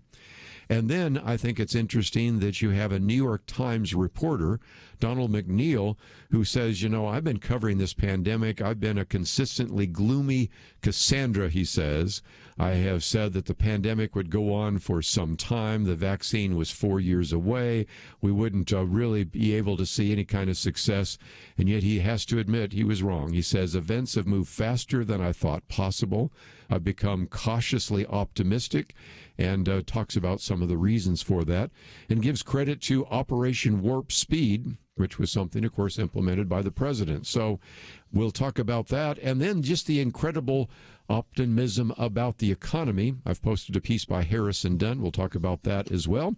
And then in the next hour, we're going to be spending some time talking with our good friend Jim Denison, because after all, he has written on this subject of civility. Don't you think we need a little bit more of it? And we'll also talk about this book by Jonathan Sacks called Morality. And if nothing else, his book, How to Be a Civil Person in an Uncivil Time, will be part of our conversation. So looking forward to that conversation. Sorry we weren't able to connect up with Joel Rosenberg, but we have posted information about him and his news services that you might want to visit and check out. So let's take a break. We have a lot more to cover, and we will do so right after this.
Now, back to Point of View, your listener-supported source for truth. Well, optimism is breaking out all over the place, and one of those places is, of all places, the New York Times. Reporter Donald McNeil has actually said since January, when I began covering the pandemic, I've been consistently a gloomy Cassandra. You might remember Cassandra was one that had a clear view of the prophecies in the future, but nobody believed her, and I didn't believe him either, by the way. But nevertheless, he had statements being made that the virus would go pandemic, that Americans were likely to die in large numbers, that the national lockdown would last well beyond Easter and even past summer. No miracle cure was on the horizon. The record for developing a vaccine was 4 years. So he was just really very gloomy indeed. Well, he had to admit maybe I was overplaying that just a little bit, because he says evidence have moved faster than I thought possible. I've become cautiously optimistic. Experts are saying with genuine confidence that the pandemic in the United States will be over far sooner than expected, possibly in the middle of next year. I would even say earlier than that, but that's okay. Goes on to even talk about the fact that sometime in the next 3 months, health experts say the FDA is likely to begin granting approval to vaccines now in the works. Now gives credit to what? Operation Warp Speed. Who was the person that came up with Operation Warp Speed? Oh, that would be the current president. He said, despite the chaos in day-to-day politics, because he obviously does not like the president, and I understand that, and fighting over issues like masks and lockdowns, he doesn't like all that either. Nevertheless, Operation Warp Speed, the government's agreement to subsidize vaccine companies, clinical trials, and manufacturing costs, appears to be working with remarkable, what? Efficiency. If for no other reason, has put more than $11 billion into 7 vaccine candidates, and the FDA has made it very clear that if any one of those is at least 50% effective, either at preventing infection or reducing the severity, they are going to approve it. And so there you go. Now, of course, there's all sorts of people that are the naysayers and all that. And there are individuals, I'm thinking of Bill Gates, that, and of course, even interesting enough, Kamala Harris and some of the others that say, I'm not even going to follow the vaccine. So you just can't please everybody. But nevertheless, I thought it was pretty striking that first we hear from the World Health Organization that finally has some common sense breaking out and saying, you know what, these lockdowns are really bad. And I mentioned some of that just the other day. Of course, there was an open letter from about 3,500 doctors in what's called the Great Barrington Declaration, called for world leaders to end these harmful lockdowns and much more. So there is at least a reason for some optimism and quite a bit of evidence that we should indeed be feeling better about the future than we were before. One other reason, and that gets to my second article we've posted here today, and that is the economy and its snapback. Harrison Dunn puts it this way. He says, breaking news, the U.S. economy is roaring. Over the last few months, we have witnessed the sharpest economic snapback in U.S. history. Of course, many are still out of work, and whenever I bring these kinds of stories up about the optimism or the encouragement about the economy, there's always somebody that wants to call in and say, wait a minute, I don't have my job, or I haven't done so well. But again, if 56% of Americans in the Gallup poll say they feel like they're doing better than they were 4 years ago, that says something. But let's go back to Harrison Dunn, because here's what he says. As early as this October, a majority of voters believe that Donald Trump is best equipped to handle the economy. That is a number that's easily documented. And then he mentions the same one I just mentioned a minute ago, the Gallup poll, where 56% of voters, these would be registered voters, believe they're better off. And if that's even accurate, that could be a better sign for the Trump campaign and a warning sign for the Biden campaign. But I kind of gave you some of those disclaimers a few minutes ago. Deeper into the article, he says just 7 months later, after the lockdown and the downturn, he says the market is not only stabilized, but also has rebounded significantly. Oil itself, he says, is up 100% from levels not really seen since spring. This, he says, is a sound indicator of the resumption of a robust economic activity. Goes into some more details, which I won't talk about, but mentions another commodity that I'd never really paid attention to, but he said one of the more important in terms of assessing global activity is copper. Copper is a basic material used throughout manufacturing. The market collapsed in the spring, but it has been roaring back as well. But finally, he has one whole very detailed paragraph saying that if there is one metric that reigns supreme over all other data points, it is the level of employment. On this front, he said, we have seen a surprising rate of recovery. Many suggested this past spring that we wouldn't see a recovery in employment for years and years.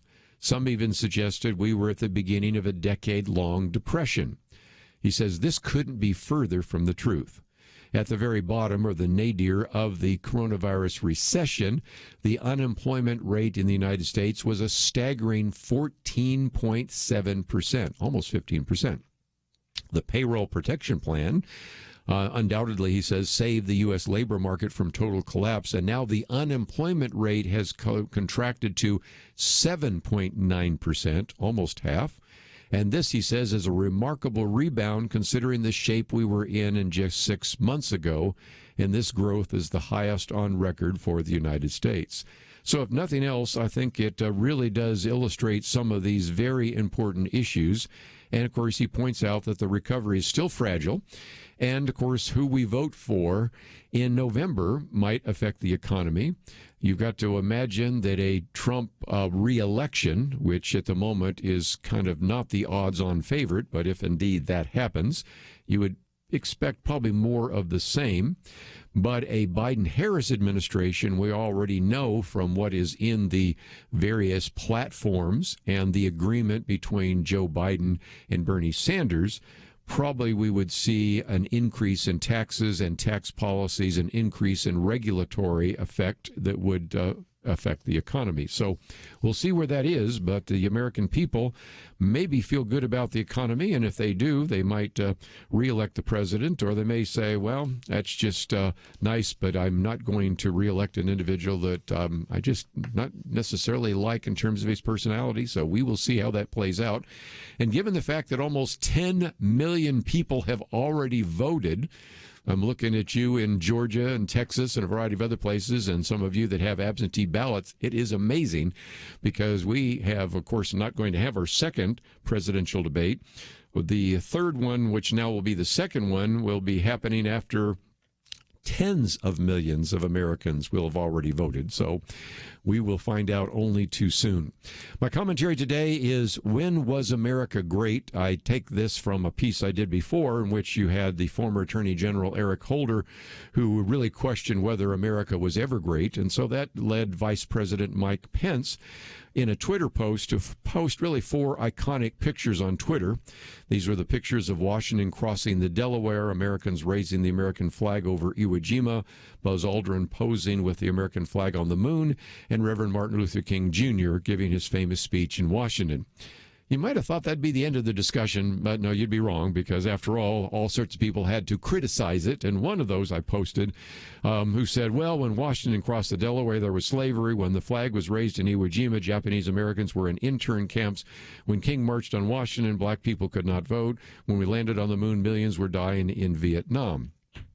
True, all of it. It shows again that even when you talk about the positive, people always got to focus on the negative. But I decided in the commentary at least to point out the political affiliation of some of those, because after it was Democrat Franklin Delano Roosevelt who put Japanese Americans in internment camps, Southern Democrats who kept African Americans from voting, and it was Democrat Lyndon Johnson who expanded the Vietnam War. But my real point is simply this. Even as the vice president was trying to provide us with a history lesson, nothing else that gave us an insight into some of the mindset of those on the left who just simply can't acknowledge that we live in a great country and an exceptional country, and we should be grateful for the privilege that we have to live here and to vote, and I hope all of you will. Well, we're going to spend some time talking about civility. That's certainly in small amounts, and we're going to talk about that with our good friend Jim Denison right after this.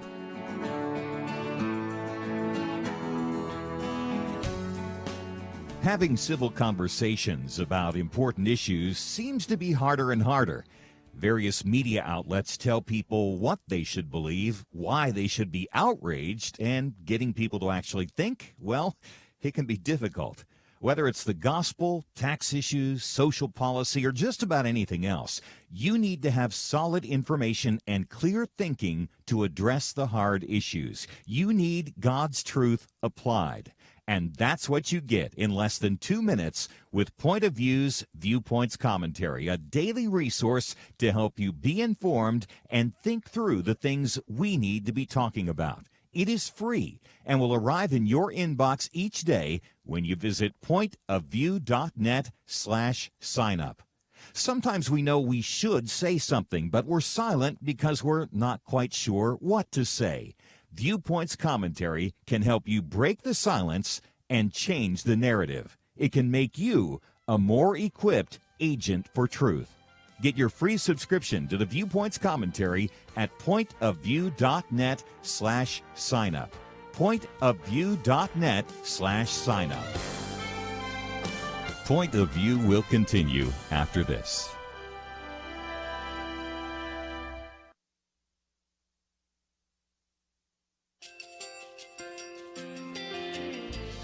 I just want to thank you so much for all the wonderful programming you have.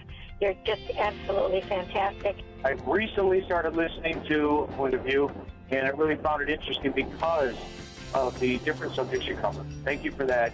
I really appreciate everything that you do in keeping us informed. Thank you, Kerby, for everything that you have been doing. I appreciate all the work that you're doing, advocating for the Word of God. Thank you so much.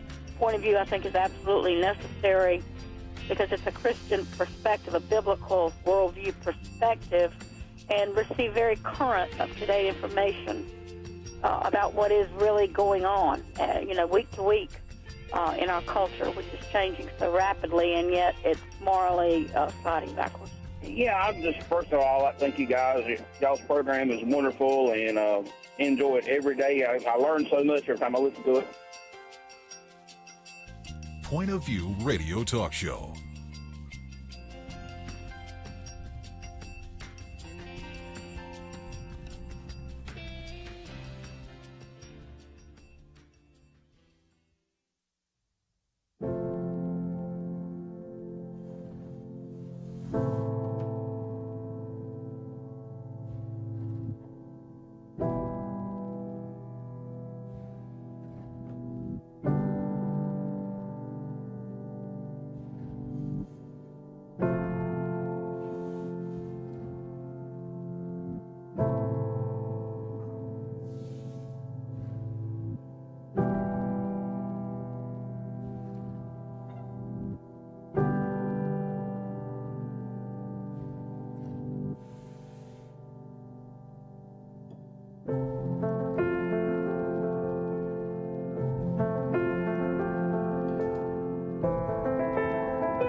Hi, this is Kerby Anderson. Each day we take on the tough issues and provide a biblical perspective to them. The topics we cover are wide-ranging.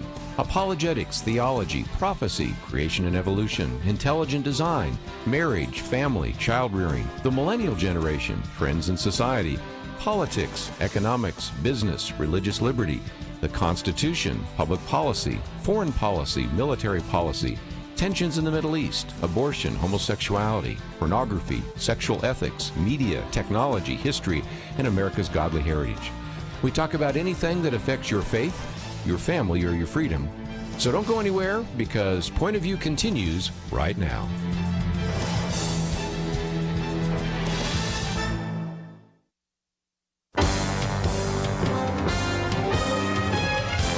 Across America, live. This is Point of View.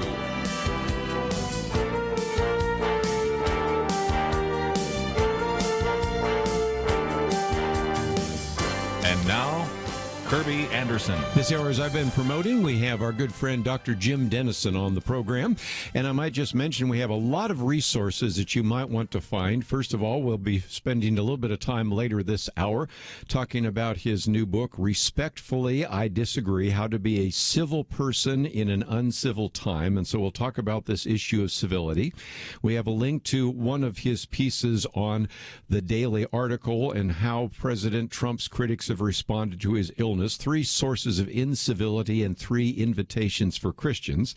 And so that is the case. And then I might also mention that one of the books we were going to be talking about is, neither of us have written it, but both of us have enjoyed it, by Jonathan Sachs, Morality, Restoring the Common Good in Divided Times. And Karen was nice enough to put a link there, because after you hear us talk about the book, you might want to buy it. And this may be the first time I can remember where we're promoting a book that neither of us have written, but nevertheless enjoyed and wanted you to know about that. So that just gives you a little bit of an overview of all the kinds of things we're going to try to pack into 1 hour with Dr. Jim Denison, who again is the head of the Denison Forum. His daily article is something I always call a must read. There's also a podcast which is available there as well.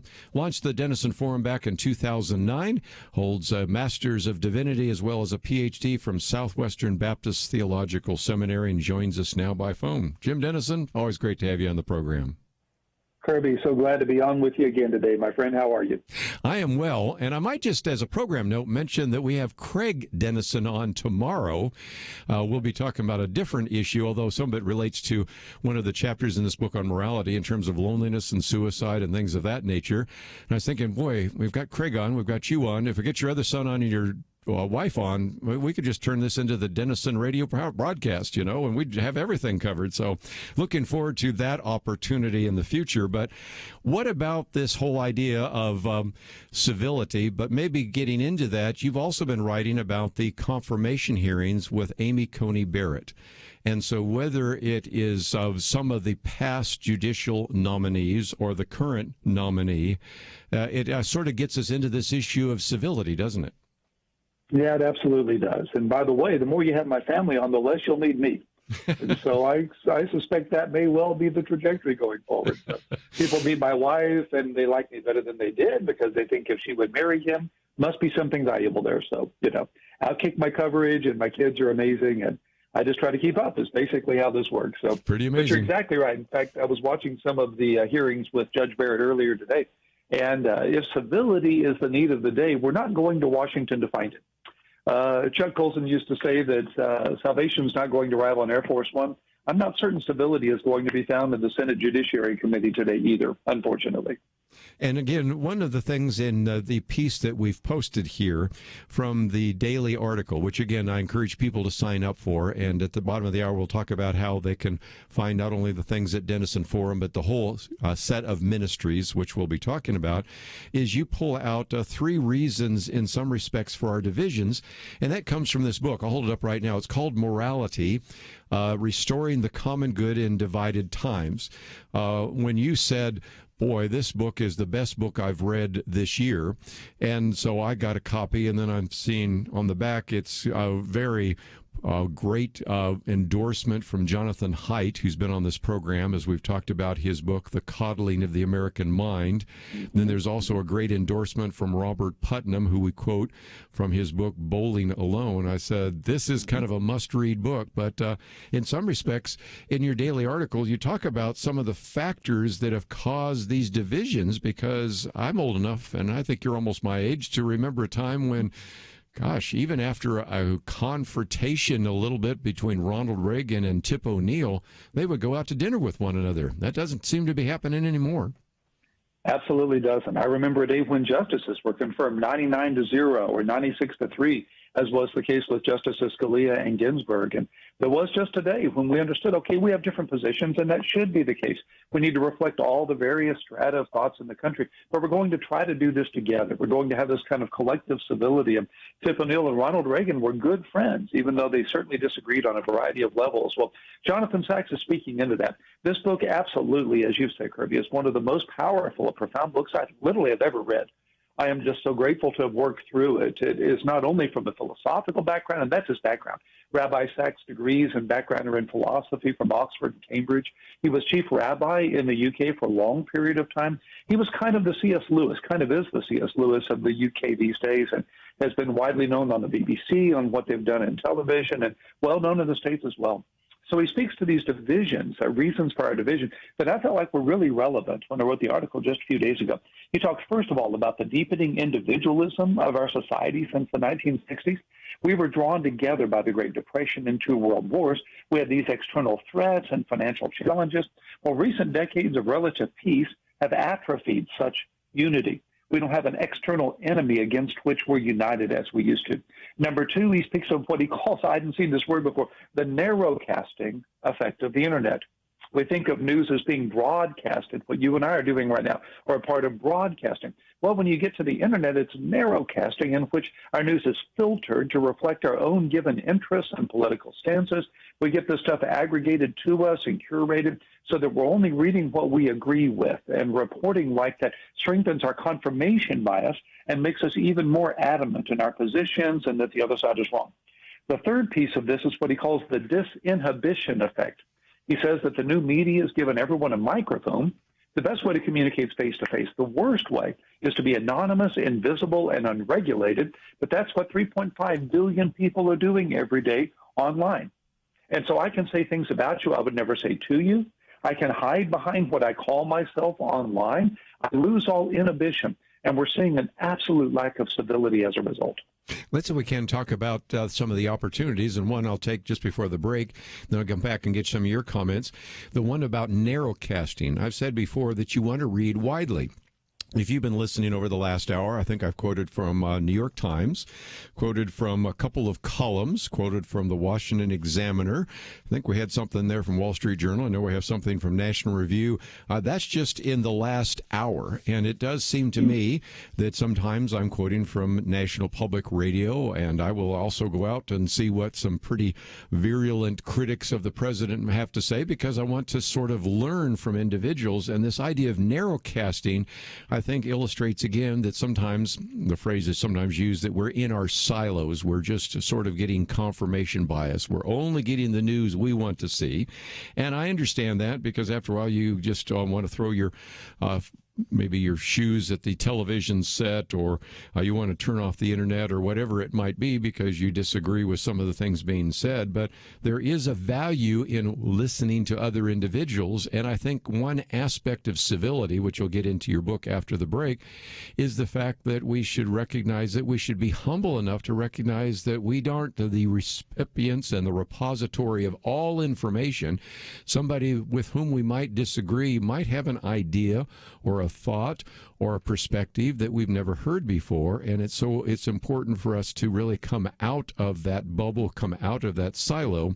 So let's take a break. When we come back, one of the things that I always appreciate about Jim Denison is, after he has given us some kind of accurate diagnosis, he also gives us a great prescription and points out that if nothing else, there are some real opportunities for God's people. So we'll talk about that right after this.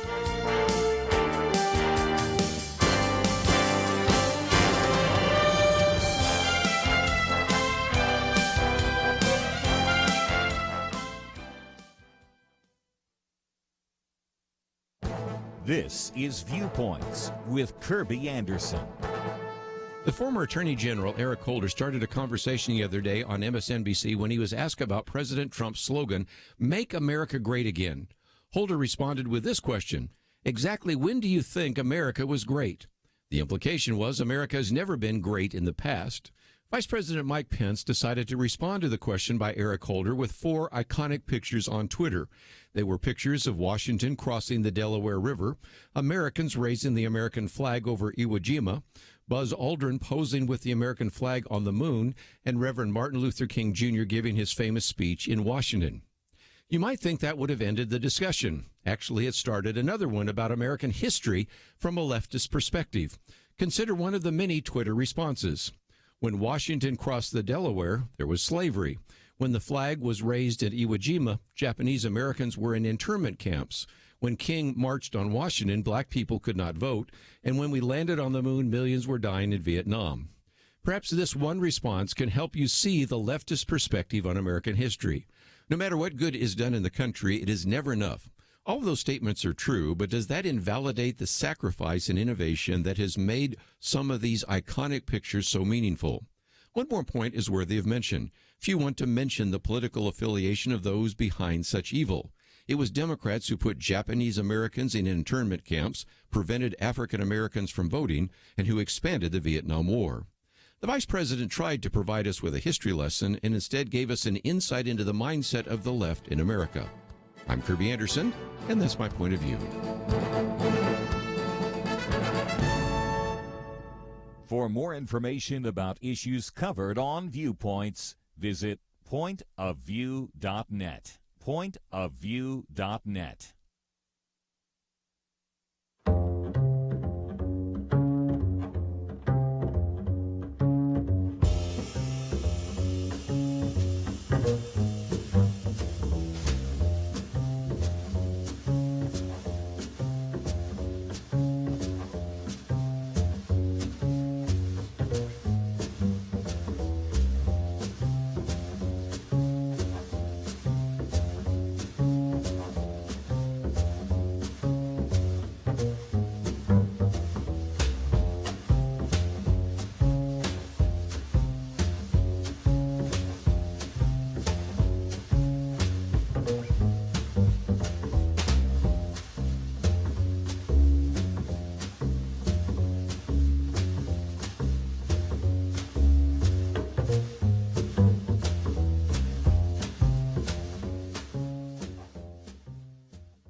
You're listening to Point of View, your listener-supported source for truth. Back once again, Dr. Jim Denison with us, and if you'd like to join us, let me open up the phones too, 1-800-351-1212. Perhaps you have some thoughts or comments, and we'll certainly give you a chance to join the conversation.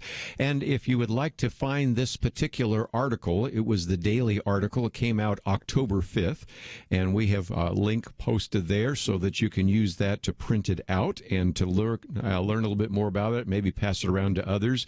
And then also, of course, it's a place for you to sign up. We'll talk more about that in just a minute. But 3 reasons that Rabbi Jonathan Sachs talks about for our divisions: individualism, narrow casting, and disinhibition, I guess is the word there.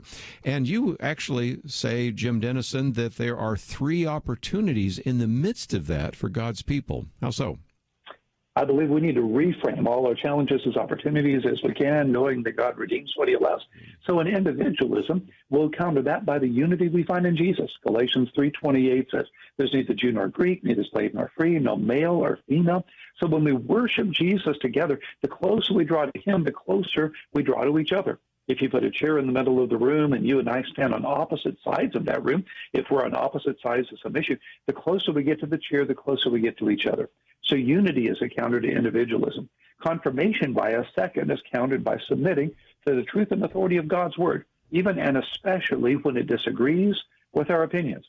The Bible says Scripture is profitable for teaching, for reproof, for correction, for training in righteousness. Reading the Bible should change our mind and our heart. J.I. Packer said the Bible is God preaching.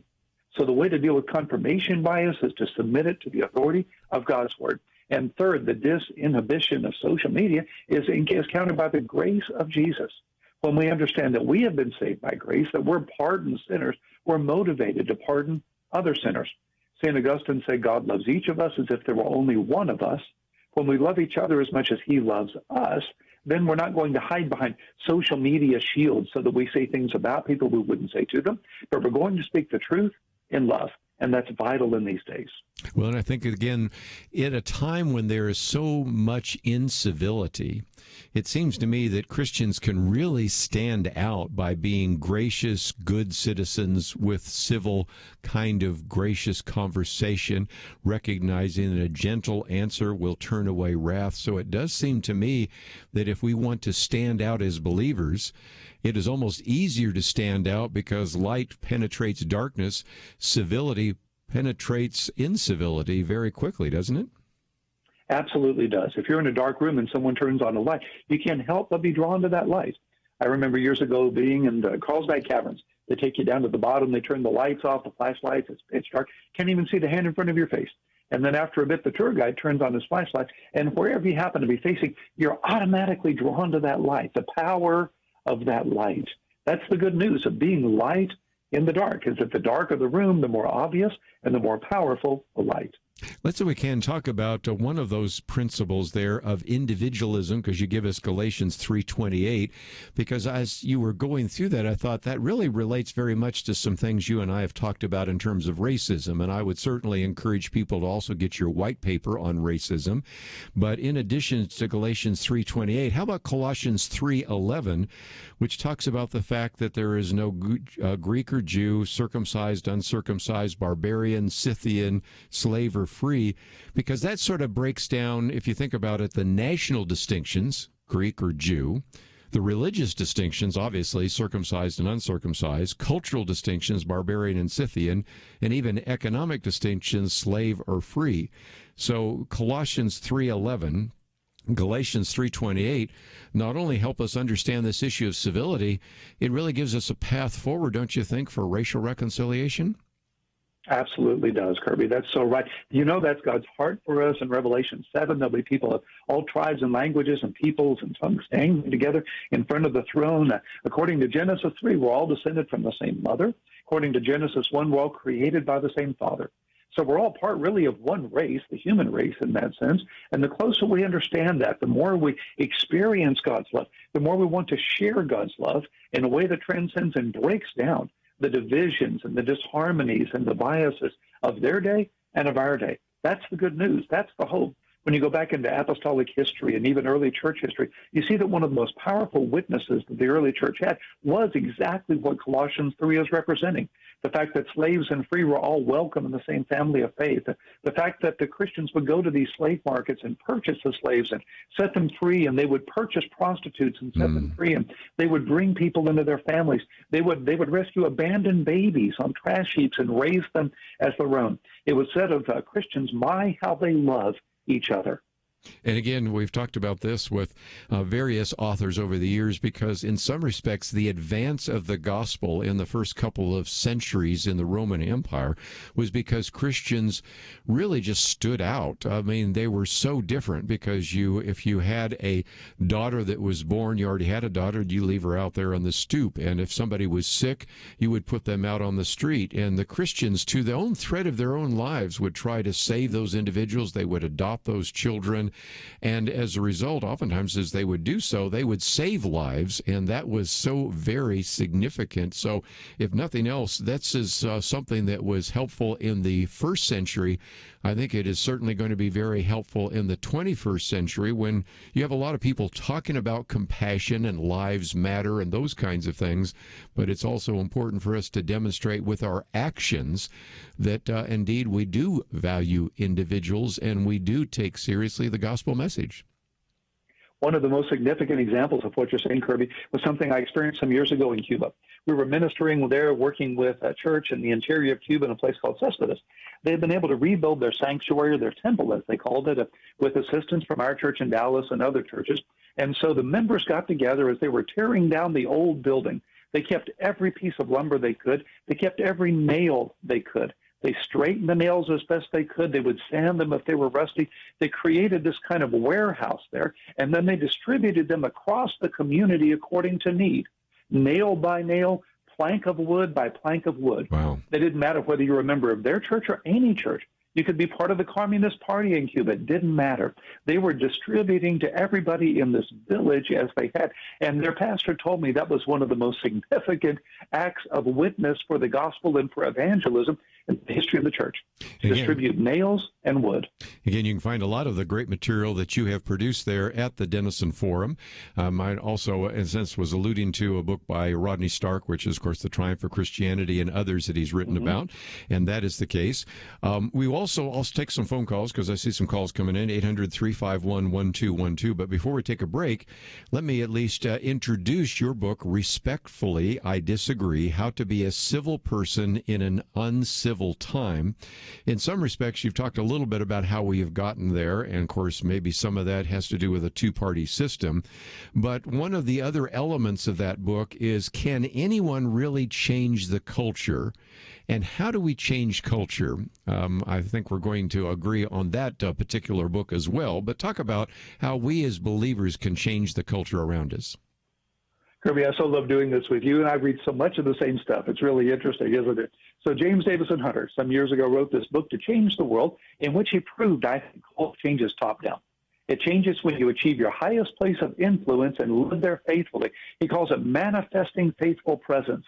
If we'll be excellent in our sphere of influence, if those listening to us right now will be excellent wherever they're placed, in whatever vocational or whatever cultural strata or status is theirs, and be salt and light right there, God will use their influence, their civility, to make a difference in the culture. They might be able to measure, they might not be able to measure. Alfred North Whitehead said, great people plant trees they'll never sit under. I love Oswald Chambers' metaphor that a river touches shores the source never sees. So don't worry about whether you can measure it or not. Know that God is using your salt. God is using your light. Get to your highest place of influence, live there faithfully, and trust the results to God. Let's take a break, and when we come back, I'll take some phone calls. But let me just mention, as we go to the break, we have, first of all, a link to the Denison Forum, and that helps you with the news issues. But I wanted to also mention that you can also go to Denison Ministries. A lot of that's going to relate to the conversation we'll have tomorrow with Craig Denison. And so, again, there are just some great resources that I encourage you to take advantage of. And if you would want to sign up to receive the daily article, it is available to you. If you'd like to get the podcast, you can do that as well. If you'd like to know about the other ministries in Denison Ministries, and there are many. It's an incredible number of brands. We'll try to go through those as quickly as we can when we come back from the break. We'll talk about those as well. And then we'll take some phone calls, and we'll get into this whole issue of civility and just the need for us as Christians to be the salt of the earth, the light of the world, and to talk about, as James Davison Hunter talks about, making a difference in terms of your sphere of influence. So we're going to take a break, and privileged to have with us a little bit longer Dr. Jim Denison. I just think very highly of him and the ministry that he is a part of, and we encourage you to connect up with them as well. But also, we'll take some more phone calls, and we will do that. 1-800-351-1212. We'll be back right after these important messages.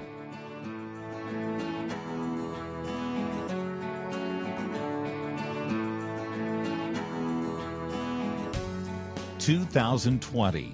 It's been a pretty eventful year. We've experienced international tensions over the coronavirus and lockdowns, economic uncertainties, cities overrun by protests, rioting, and looters, and coming soon, a presidential election.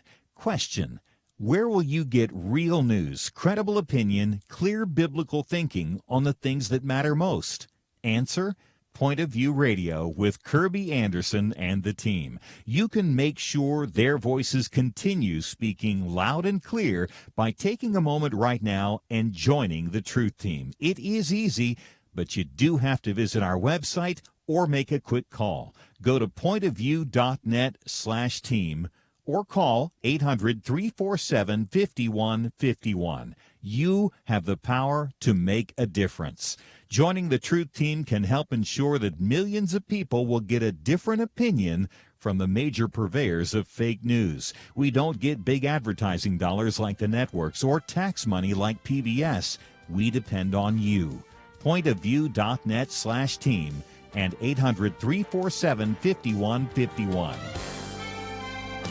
Point of View will continue after this.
You are listening to Point of View. The opinions expressed on Point of View do not necessarily reflect the views of the management or staff of this station. And now, here again is Kerby Anderson. Continue our conversation today with Dr. Jim Denison. Let me just encourage you to go to the websites, denisonforum.org and maybe denisonministries.org. And while you're going to those, let me take one of our phone calls here today. We'll head out to California first. Adam, thank you for joining us today here on Point of View. Hello, thank you for having me. I just wanted to touch on some of the stories that I grew up hearing, like a pastor that ministered to cannibals and ended up converting them, and they killed him. and his family went back and continued his ministry. And then there was another gentleman that went and ministered to a leper community, in the Hawaiian Islands. He ministered until the day he said he was one of them because he finally got leprosy and passed away. And so these type of stories, that we grew up with are similar to what the Bible gave us. Jesus was the same way. Yes, and so I just again, willing to put themselves in harm's way, to put it mildly. And whether it's Jim Elliot and the classic story there, or so many others of individuals that maybe we wouldn't know their names because they're maybe not as famous, it's just a perfect illustration of Jim Denison, of the fact that Christians throughout history and even in recent times have been willing to take a chance and go out and minister, and in so doing, really prove the authenticity and the truthfulness of the gospel. Absolutely. I love Adam's contribution there in his reflection. Father Damien, that missionary to the Molokai leprosy settlement, who became one of them when he contracted leprosy himself. I love the story about Martin Luther and his wife, Katie, or Catherine von Bora, who was herself pregnant at the time when plague came into Wittenberg, and their friends and church encouraged them to flee, but they refused to do so. They practiced the social distancing of the day. They practiced the hygiene of the day, but they stayed behind to minister to the sick and the dying. And their claim was this: we know where we're going. We know what happens to us when we die. It's safer for us to die than for the lost to die. And so we're going to stay behind and minister to them. And it was through that Luther's influence grew exponentially and advanced the Reformation as well. Well, again, this is one of the reasons why I think you want to find your way to these websites. We have a link to denisonforum.org. Let's start with that, because that, of course, is the daily article, the podcast, and others. And then in a minute, let's also talk about some of the other aspects of Denison Ministries. But for our listeners who may or may not be familiar with you, what will they find when they land on some of those websites? Yeah, Kerby, thank you so much. You're so kind. So I do an article every day. We have a very fancy title for it. We're really proud of our very sophisticated title. We call it the Daily Article. That's we thought very, very sophisticated. So it goes out 5 days a week. I get up about 4 in the morning and finish it each weekday, and we get it out the door by 6 or so. It goes to about 250,000 or 270,000 subscribers, I think. Through social, it's about a 1.9 million audience, and that's out 5 days a week based on that day's news. Looking at news in biblical perspective, really doing in written form what you're doing in radio, and trying to respond to the news of the day with biblical perspective to equip people to think biblically about the issues of the day. Also on the website, there's a monthly white paper. For instance, recent ones are what does the Bible say about politics? What does the Bible say about cancel culture, about racism, about statues, that sort of thing. And then we do several books a year, such as the one on civility that you were kind enough to mention before. A lot of media that's available through the website as well. So all of that is at denisonforum.org. And again, Denison Ministries, we'll talk a little bit more about that with Craig Denison tomorrow. But again, that is a multiple number of brands. And if you can kind of sort our way through some of that, and then we'll probably cover a little bit of that with Craig tomorrow. But again, that would be denisonministries.org. And talk about the different ministry brands that you have right there. Yeah, thanks so much. So when we started Denison Forum back 11 years ago, we knew our call was to speak biblical truth, cultural issues, really trying to build a movement of culture-changing Christians who would use their influence to make the greatest difference and impact in the culture, shaping the culture for Christ. Well, we came to realize pretty quickly that we needed a devotional resource to encourage and empower believers as well. So we birthed a second lane on the freeway called First 15, first15.org, and that's what my son Craig leads. It's a 15-minute encounter with God every single day, 7 days a week. Starts with a worship video, then a devotional that Craig has written, and a guided prayer time. That's available as a podcast and also in Spanish. And now First 15 has a variety of other devotional resources and books. Craig and his wife Rachel are both musicians. They've recorded and written music, worship music that's available there as well. My wife, Janet Denison, is a marvelous Bible teacher. I outkick my coverage, no question about that. And so her website is janetdenison.org. She teaches ladies' Bible studies to hundreds of women in Dallas and has recently started recording her Bible studies on a digital platform. And now they're being studied in Canada and California and on the East Coast as well, and does a weekly blog as well. So that's janetdenison.org. That's part of Denison Ministries. My wife a few years ago also believed we needed to be equipping parents to be able to reach their children more effectively, and that birthed christianparenting.org. It's recently been relaunched as an aggregated site with all sorts of content and blogs and resources, podcasts, that sort of thing. And then we have a ministry to pastors and to leaders that we call a Pastor's Viewer, apv.org, and all at pastorsview.org. That's our fifth brand. And all of that is under Denison Ministries. The website is the access to all of those individual ministries. I might just mention, if you're the kind of person that likes to read ahead, and that's maybe Jim Denison and me, but I suspect there's a few others like that, you could go to First 15, and it's first and then the number 15.org. You can get First 15 on your phone.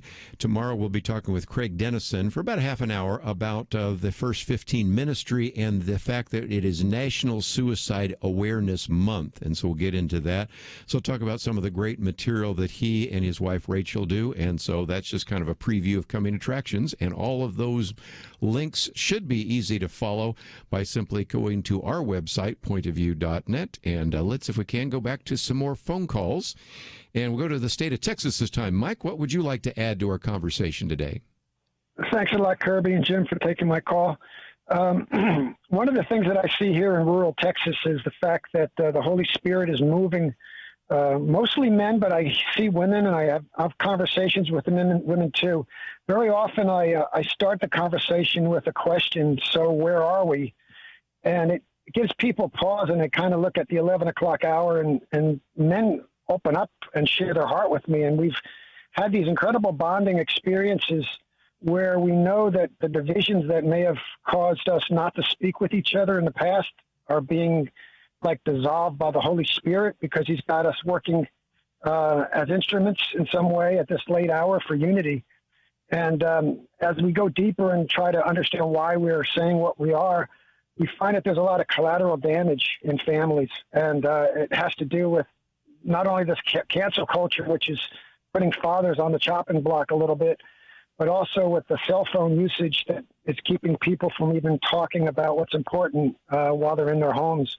And so we basically link arms in a sense spiritually, and we sort of pledge to each other to speak truth in charity. And it's making us all feel a lot stronger. I just wanted you to know that and hear your comments. Well, very good comments. And, chapter 3 of the book Morality by Jonathan Sacks is called The Unsocial Media. And how many times have we talked about that? And I've got a booklet on social media. But also, I'd love to get your thoughts, too, Dr. Jim Denison, about fathers, because that is kind of a big issue. And Tony Evans has been on this program saying, we're never going to get the state house fixed until we get the church house fixed. So we certainly need to raise up godly men within the church, and we need to help them address their issues of brokenness. And I know that these are topics that you've written about quite a bit. I have, as a father and a grandfather myself, and absolutely believe I can't lead anyone further than I'm willing to lead my family. If my family doesn't see the authenticity of my faith, how could they follow Jesus? And how can God use me publicly if I can't be right with him privately? And so I really do believe, and I think Mike's exactly right about this, there's an absolute crisis for men in this country, in this culture, who don't see the church as relevant, they don't see Christian faith as relevant, they don't see the Bible actually as relevant to what they're trying to do in their vocational advancement and their cultural status, all of that.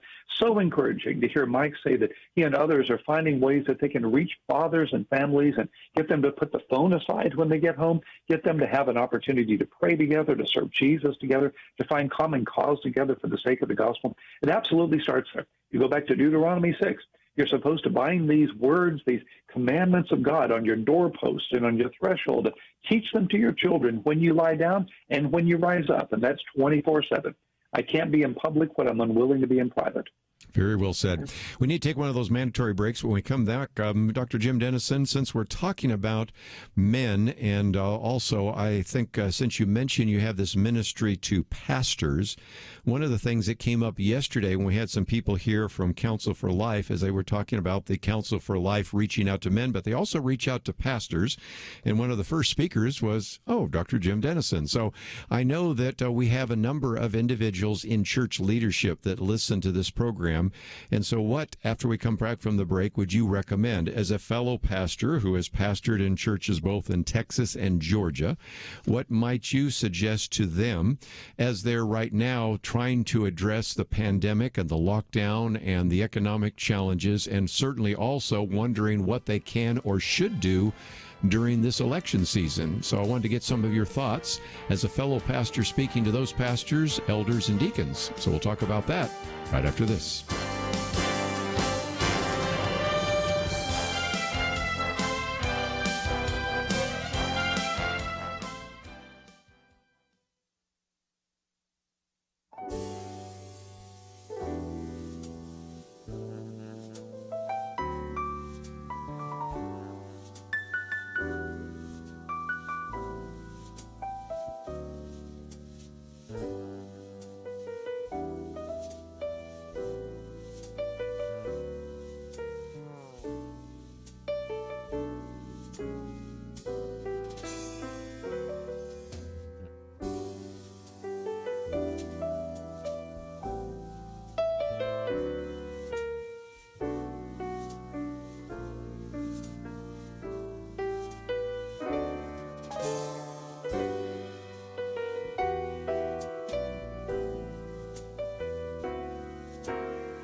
Now, back to Point of View, your listener-supported source for truth. Back for a few more minutes as we continue our conversation with Dr. Jim Denison, and I might point those of you that are in church leadership to a pastorsview.org.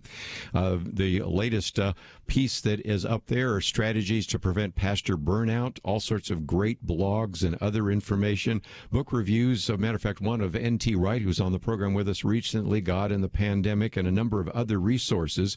But again, just a great point of connection and encouragement that comes from the Denison Ministries. But Pastor Jim Denison and Dr. Jim Denison, let's talk about that for a minute. As a fellow pastor, what would you say to pastors who find themselves right now trying to make sense of the pandemic and also wondering what is their role in educating the congregation as they consider who they might vote for come November? Isn't that a valuable and practical question, my friend? I just finished Yuval Levin's latest book entitled, the basic point of it is that we need to rebuild the culture. We need to build the foundations. It's called A Time to Build. And what he's basically arguing is that institutions used to be what molded our character. It molded us into the missions and the values that the institution was itself advancing. Now we're using institutions as platforms for personal celebrity. We're using the platform to advance ourselves rather than to advance the common good. Well, I found that to be especially relevant for pastors. I think if Levin was in this conversation answering your question, he'd want to point to three priorities. the priority, first of all, of personal humility, of understanding this isn't about me. I can't save souls. I can't change lives. I can't do anything eternal, spiritual, or God-glorifying. The Lord has to do that. It's like John the Baptist said, I must decrease so that he can increase. So in all of this, whether it's the election or it's a pandemic or the economics or whatever, how can I glorify Jesus rather than how can I draw attention to myself? Second, I need to become a shepherd. My job isn't to be a celebrity, but to be a shepherd and to care for the needs of our flock, whether it's COVID or it's the economic issues or whatever might be in the case. And third, I need to be building common cause across racial and demographic lines. I need to be finding other pastors with whom to work, other churches with whom to work on common cause relative to the issues that we face in community. And I can drive all of those values into the political conversation. The point isn't what I think. The point isn't who would I endorse, even if I were to violate 501c3 and the Johnson Amendment and do all that. The point is, what does the Bible say about the issues of the day? As a pastor, I want to encourage and train my people to think biblically about the issues on the ballot, about the future of our nation relative to the issues, the platforms of the parties, the various things that are before us as we're voting. What would Jesus do? How would Jesus vote? What does Scripture say about these issues rather than what is my opinion? That becomes the means by which I move powerfully and positively, I think, in a redemptive way as a pastor.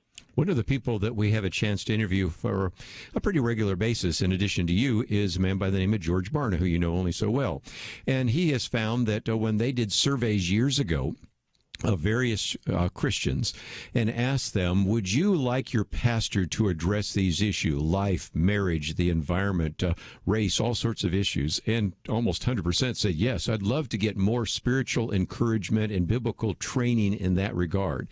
Then they asked the pastors, do you think your congregation would want to hear these kinds of messages? And the percentage maybe wasn't 100%, but it was pretty high.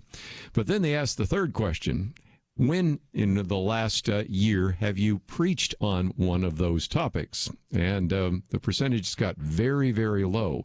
So there is a sense in which there is a hesitancy on the part of pastors, kind of like, well, that's political and I'm not going to get political. Or if I take a stand on a controversial issue, that might alienate some individuals. But I think what we find is there's a real hunger on the part of Christians, evangelical Christians around the country, to get that information. They certainly can get it from your daily article and all the other resources there that are available at Denison Forum and Denison Ministries. But it does seem to me that pastors need to recognize that there is a whole congregation looking for spiritual direction, and they need to provide that if they're going to really help their community and the members of their congregation become good citizens. Absolutely, Kirby. There was a day, you and I both remember, when the pastor was the parson, which was kind of the person in the culture, as it were. And they were seen really as being on the front of cultural transformation. The civil rights movement of the 60s was led primarily by pastors, black and white, joining common cause together. If you look back through history at the transformations, whether it was the fight against slavery or whether it was fight for equal rights for women and for minorities, so much of the time that was led by pastors and by churches. They weren't being partisan in their politics. They weren't endorsing candidates so much as they were out on the front edge of cultural transformation, being salt and light. I think a lot of pastors are afraid of the disenfranchising their members, of people being upset with them if they disagree with them. Maybe they're worried about some 501c3 issues, but pastors are absolutely allowed, even by the IRS, to speak to political issues. We're just not allowed to endorse candidates, and I think that's a good thing. I don't think we ought to be dividing our churches over specific candidates that we're endorsing, but we absolutely can take moral and biblical stands on the kingdom issues of the day. Let's just, before we let you go, talk about how people can get some of these resources. One of those is we have a link there to your book. Again, I respectfully disagree, How to Be a Civil Person in Uncivil Times. So that link is there. And you suggest that you would be glad to send that for a donation to cover some of the production and shipping and handling costs. So that is available there. As people go to your other website resources, they will also find that that a fair amount of that, almost all your white papers, all of your daily articles and all that are free, which is, of course, the right price for most everybody. But again, I would hope some people might consider supporting your ministry because, after all, in order for you to do what you need to do, you need a financial base for support, and I would encourage people to do so. But how can they connect up with you to receive some of the material that we've been talking about here today on Point of View?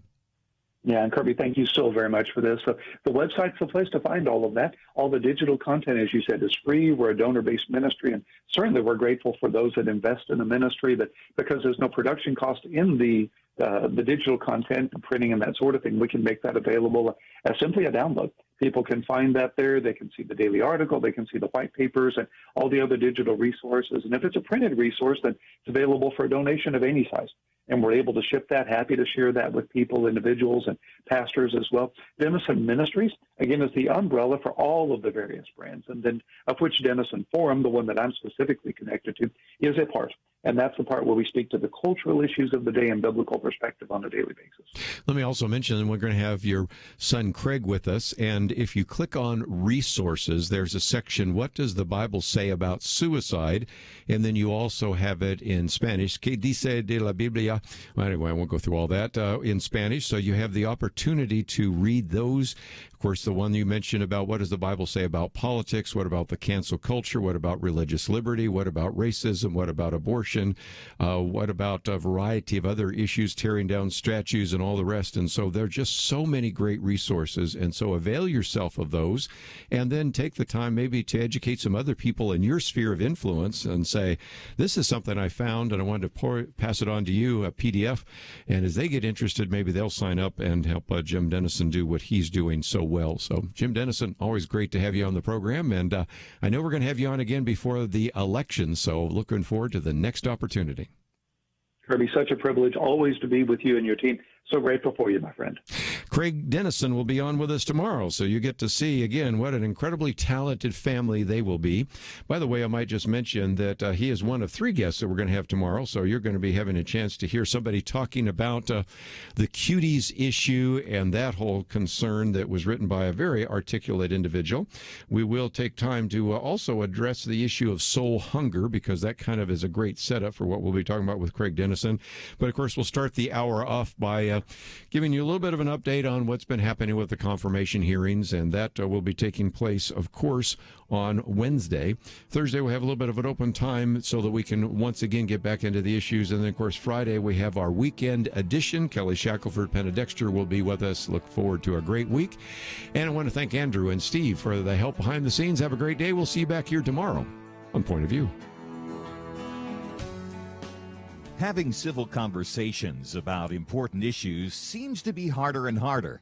Various media outlets tell people what they should believe, why they should be outraged, and getting people to actually think, well, it can be difficult.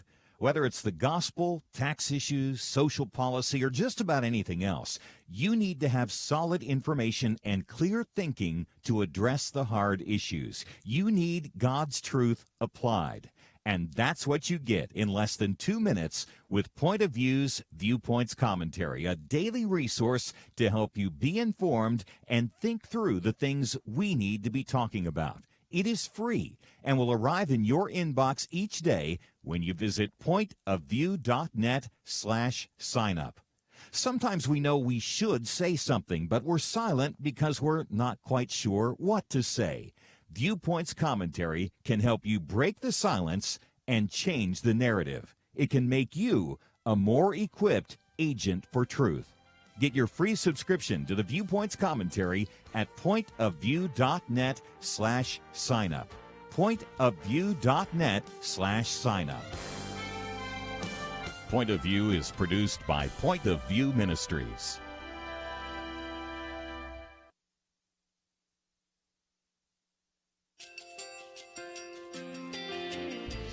I just want to thank you so much for all the wonderful programming you have.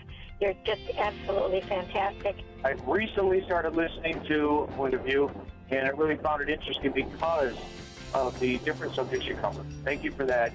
I really appreciate everything that you do in keeping us informed. Thank you, Kerby, for everything that you have been doing. I appreciate all the work that you're doing, advocating for the Word of God. Thank you so much. Point of view, I think, is absolutely necessary.